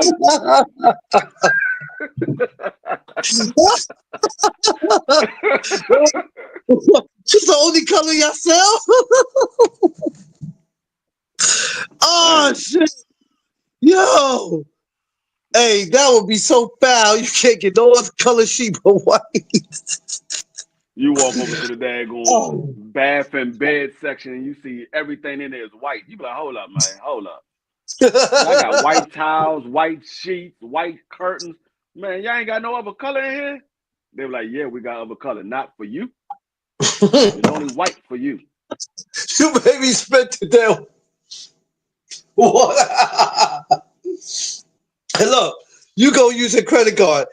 We don't accept black credit cards. These are whites only pies. What did you got any Negro pies? Claw, come on, Claw. How would they have a recipe to Negro pies?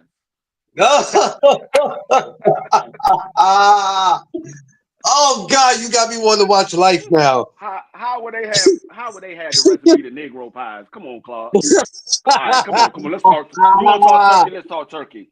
How much does it cost for you to turn those white only pies into Negro pies? How about I turn y'all a Negro pie? Well, you said it's about 45, 35 miles. Yo, if I ever go into a town, well, I can't say if I ever go into a town because I'm bugging. I've been in the South, so yeah. But if I ever go into a town where it's just like that in the stores, they'd be like, "We don't accept black credit cards." What the fuck? My Cash App card is black. Shit, if I can't use that, then what the hell am I using? If y'all guys can read so well, how didn't y'all read that sign that was on the door? Yeah, Claude, how did we miss that sign that said no colors allowed? We see the sign now, so let's go. Yo, I'm not playing, man. Them type of places are dangerous, man. I'm not gonna lie, man. Hey, they got spots like that in West Virginia. I lied to you not, though. I remember that time I went to West Virginia to do somebody's cable. I was working for Oh, man. DirecTV. I was working for Comcast, and I had went over there to help them out. They needed some help with some technicians, so I was a lead technician. So they sent me over there to help out. And Yeah. I thought they was bullshit when they told me the shit. I was like, man, this is West Virginia. This ain't the South. I'm thinking they bullshit. Dog, there was a dude in a KKK outfit standing at the intersection in the middle of the intersection. You know how niggas be asking for money? This nigga was asking for money. He was in a whole KKK outfit, the hood and all, standing there holding up a sign saying, "No blacks allowed. I lied to you not." I'm sitting there looking. I was like, I looked at my daggone my coworker. I was like, dog, do you see? He said, I told you that's how they be out here. I'm like, oh. And then I get to the dude's house that we was working on. The nigga literally had a sign on his front door that said "No colors allowed." Wow. And I saw the joint, and I knocked on the door. I was like, well, I mean, I guess he's gonna make an exception because he said he needed his cable fixed. So I knocked on the door. This nigga would not let me in his house. I had to call the supervisor for the area and let them know. I'm like, hey, he's not trying to let us in the house. So he got on the phone with him and they talked. He was like, look, this is the only technician that's in the area. Either you let him fix it or it won't get fixed today. And so he let us in. He said, don't touch anything. I said, well, how am I supposed to fix your cable if I can't touch anything? I said, I need to get behind your TV. I need to get to the cable lines and all this stuff. I can't fix anything if you don't want me touching nothing. I'm like, look, you're going to have to drop all that and let me do my job, and then we can be out of here. The sooner I get the job done, the sooner I be out of your hair. Let me do my job, and then you can go about hating blacks or whatever you hate once I'm gone. But let me do what I got to do. Yeah, it's definitely different here, man. It's a motherfucker, man. It's sad because there's parts of the world that you think that it don't exist, right? And it does. It's the places that you don't know about, that you're not aware of, where it's bad. Yeah, it's definitely Bad. that was the first and the only time that I ever seen racism right there in my face. I've always heard about it, but I've never seen it directly in my face like that.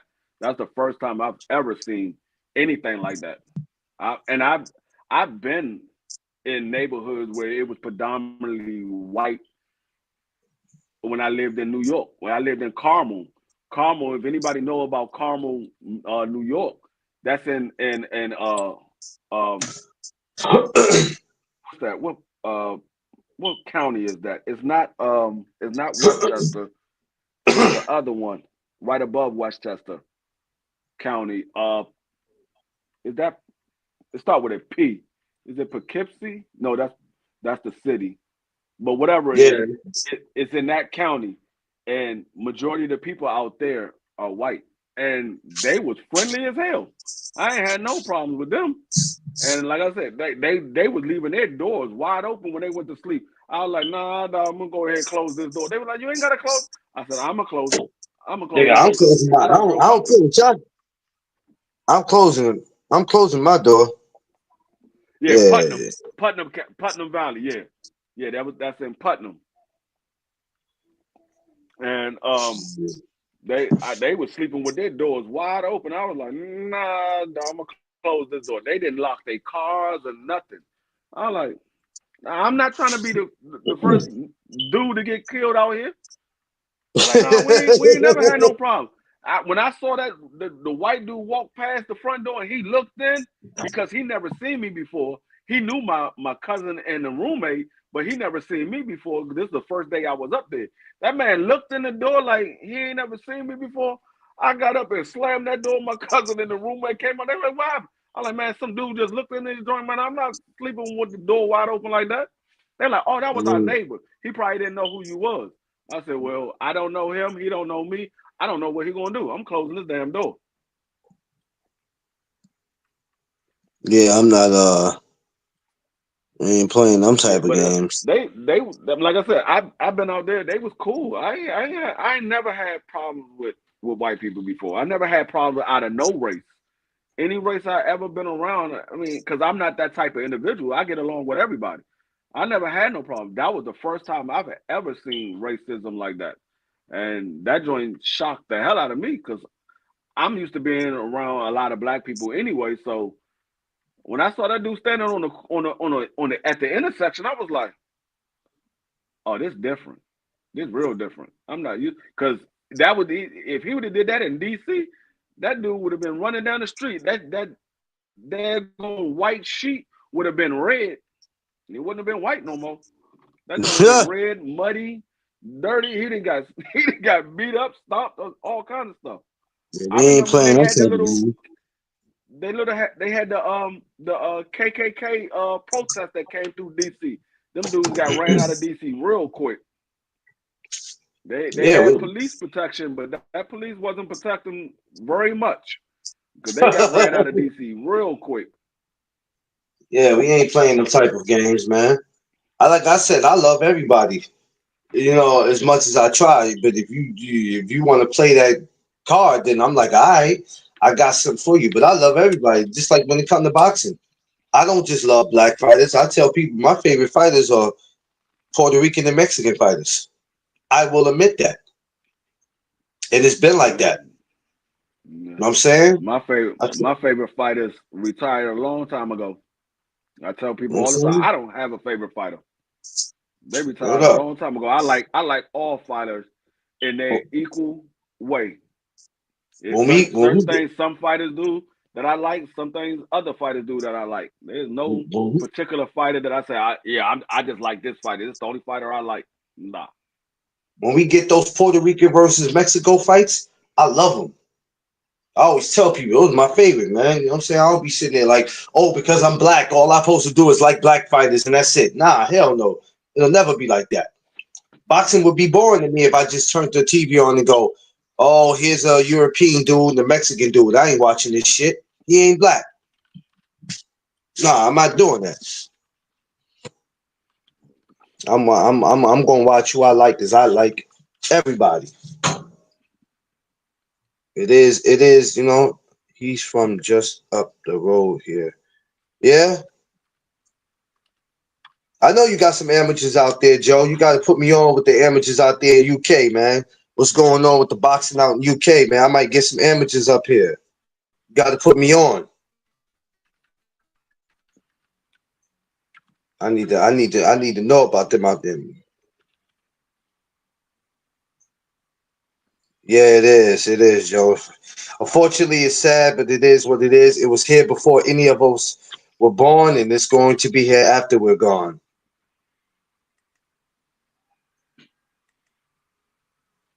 Oh, Yeah. it's always been here, man. It is what it is. It doesn't stop me though. You know, even when they move into our community, sometimes they try to come and make us feel uncomfortable as if we don't belong here. But I never let them feel like that. They ain't gonna make me feel like I don't belong here. You come around here, treat me any kind of way, or look at me any kind of way. I'm not with all that. You know, and they will damn sure make you feel like that. But nah, not Yeah. with me. I'm not playing them type of games. Like I 42nd recommend Street. talking to Terry. He knows much more than me. All right, all right. You said 42nd Street. Yeah, I'm on the three. That's where your company gonna be. 40 Deuce.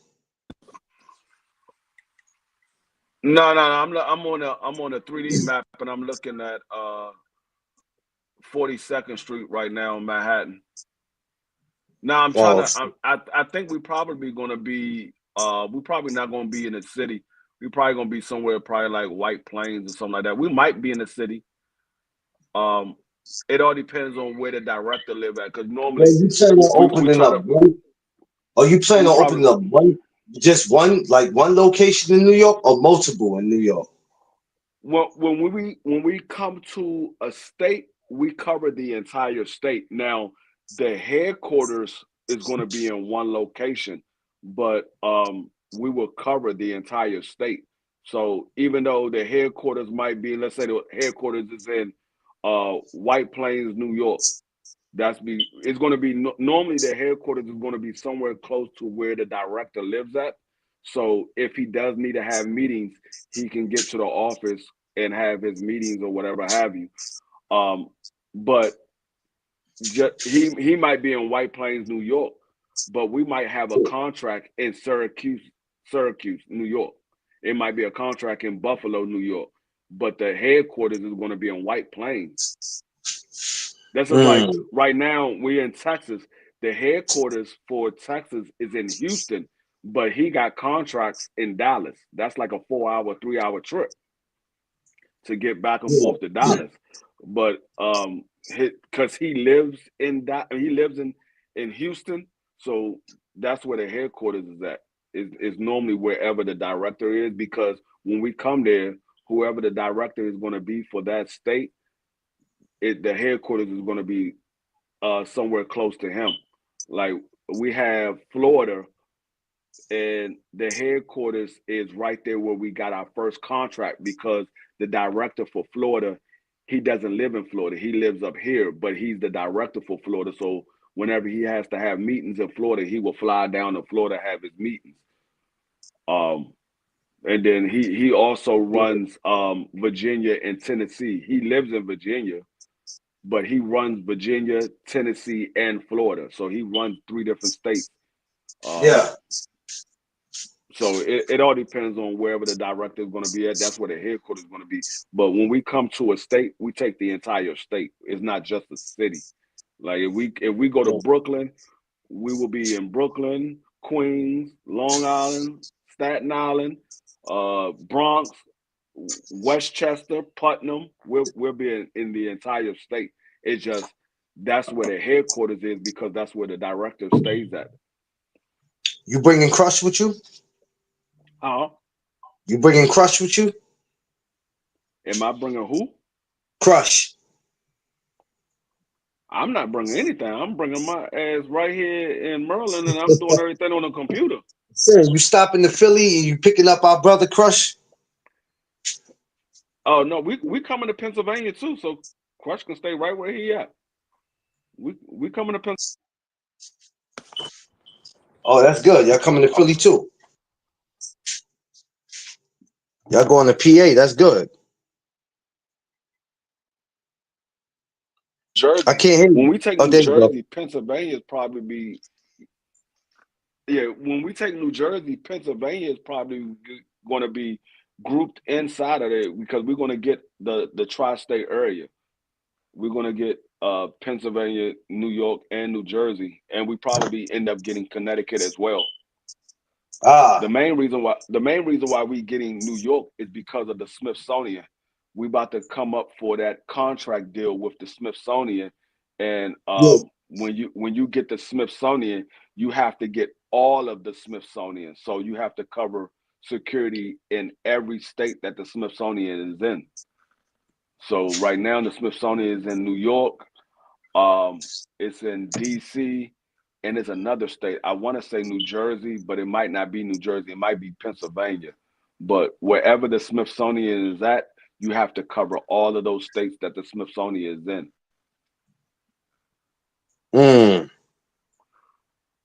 So that's how that works. Yeah. Because the Smithsonian, they hire our security, but the Smithsonian has their own security as well. But it's mainly our security. So when you work for the Smithsonian, you are a police officer for the Smithsonian.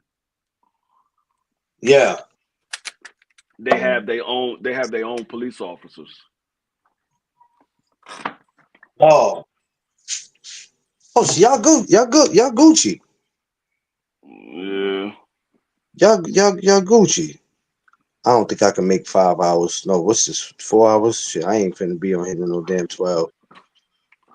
I don't think I'm gonna do it. I think I'm about to jump off in a little bit anyway. I got a meeting I gotta get to. Yeah, I'm gonna get off. I got a meeting I gotta get to in about 30 minutes. I'm gonna get off. I did my 3 hours. I'll just be trying to get my watch hours. I'll be trying to get that up, man. Shit. So you know what I mean? Yeah. I'll be trying to get it up, but it's hard sometimes to sit here 3-4 hours in one day. I know, Dream. I hear you. But yo, let me get up with you though, Free. Let me get up out of here. All right. All right. Peace. Peace, peace.